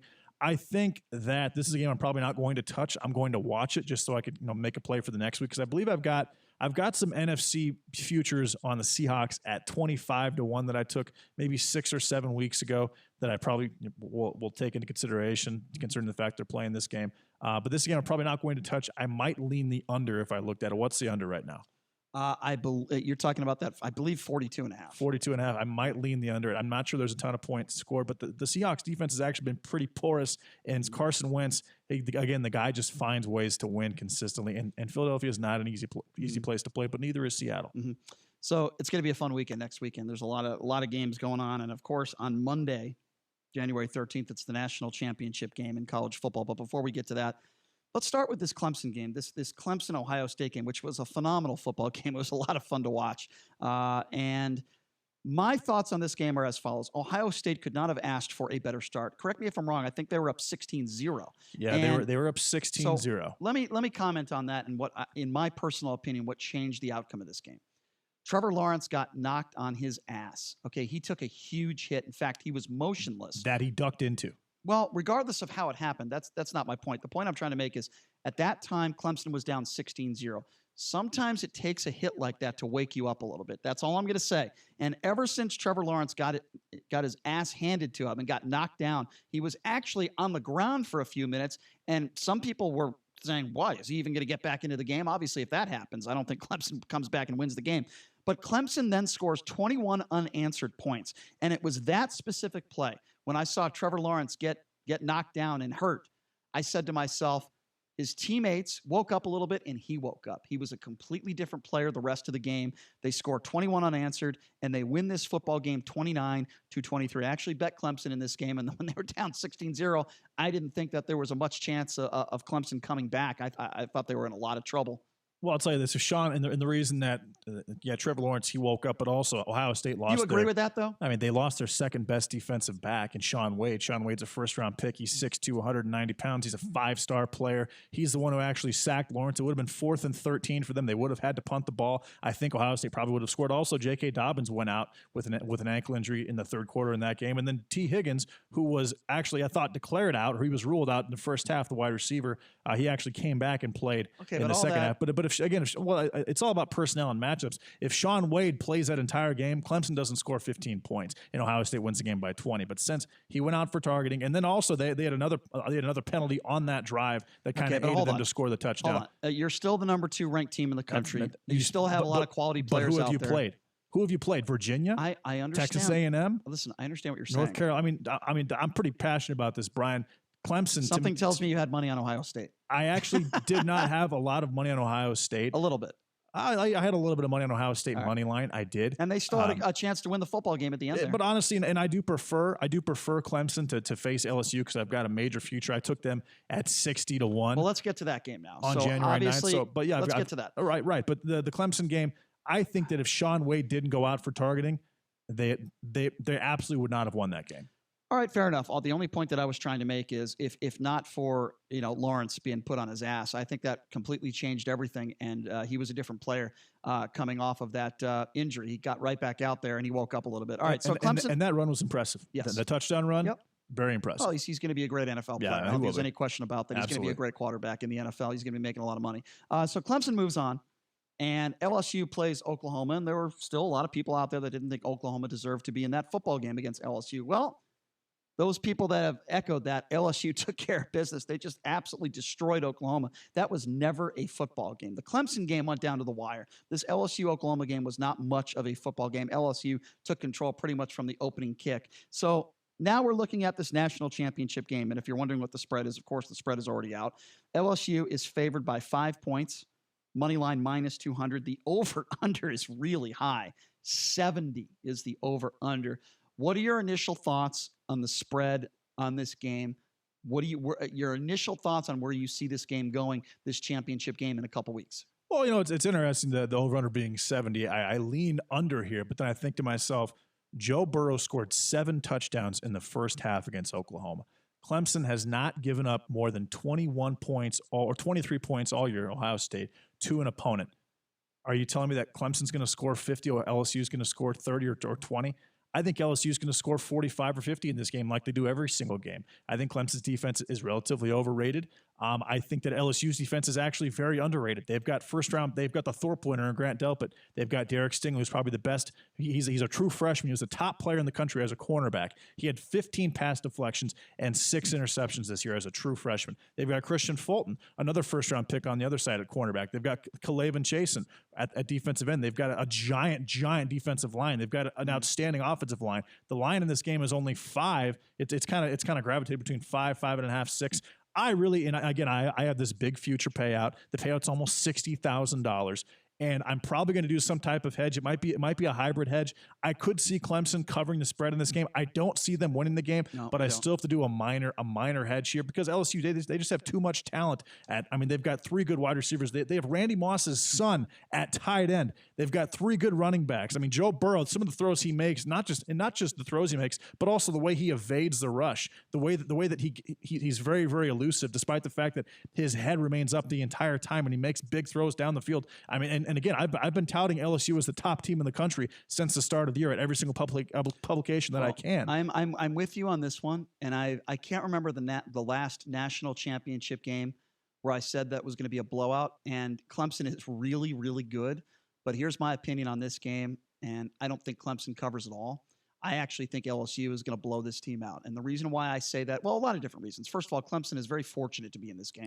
They probably shouldn't have gotten past Ohio State. I think they're fortunate to be in this position. Number 2. Well, let's talk about. Hold on a second. Number 2, I believe that Clemson's had their time to shine. They've won national championship games, and nothing to take away from it. But I think it's, you know what, sometimes when you feel like it's just a team's destiny, it's their time. I just think it's LSU's time. And I don't think this is going to be a close football game. I just think LSU is going to win this game by double digits. I really do. I love Coach O. I love listening to him talk. I would love to interview him. And you got to keep in mind, this game is it's in New Orleans. Right. It's a home game for LSU. And that's a factor. I mean, imagine the turnout for this particular game. And then let's talk about the Clemson game. One thing we did not discuss is the catch that was made by Justin Ross. He took 5 steps. He fumbles the ball. They grab the ball. They run in the end zone, and it's called an incomplete pass. Did you watch that play? Yeah, like I said, they're very fortunate.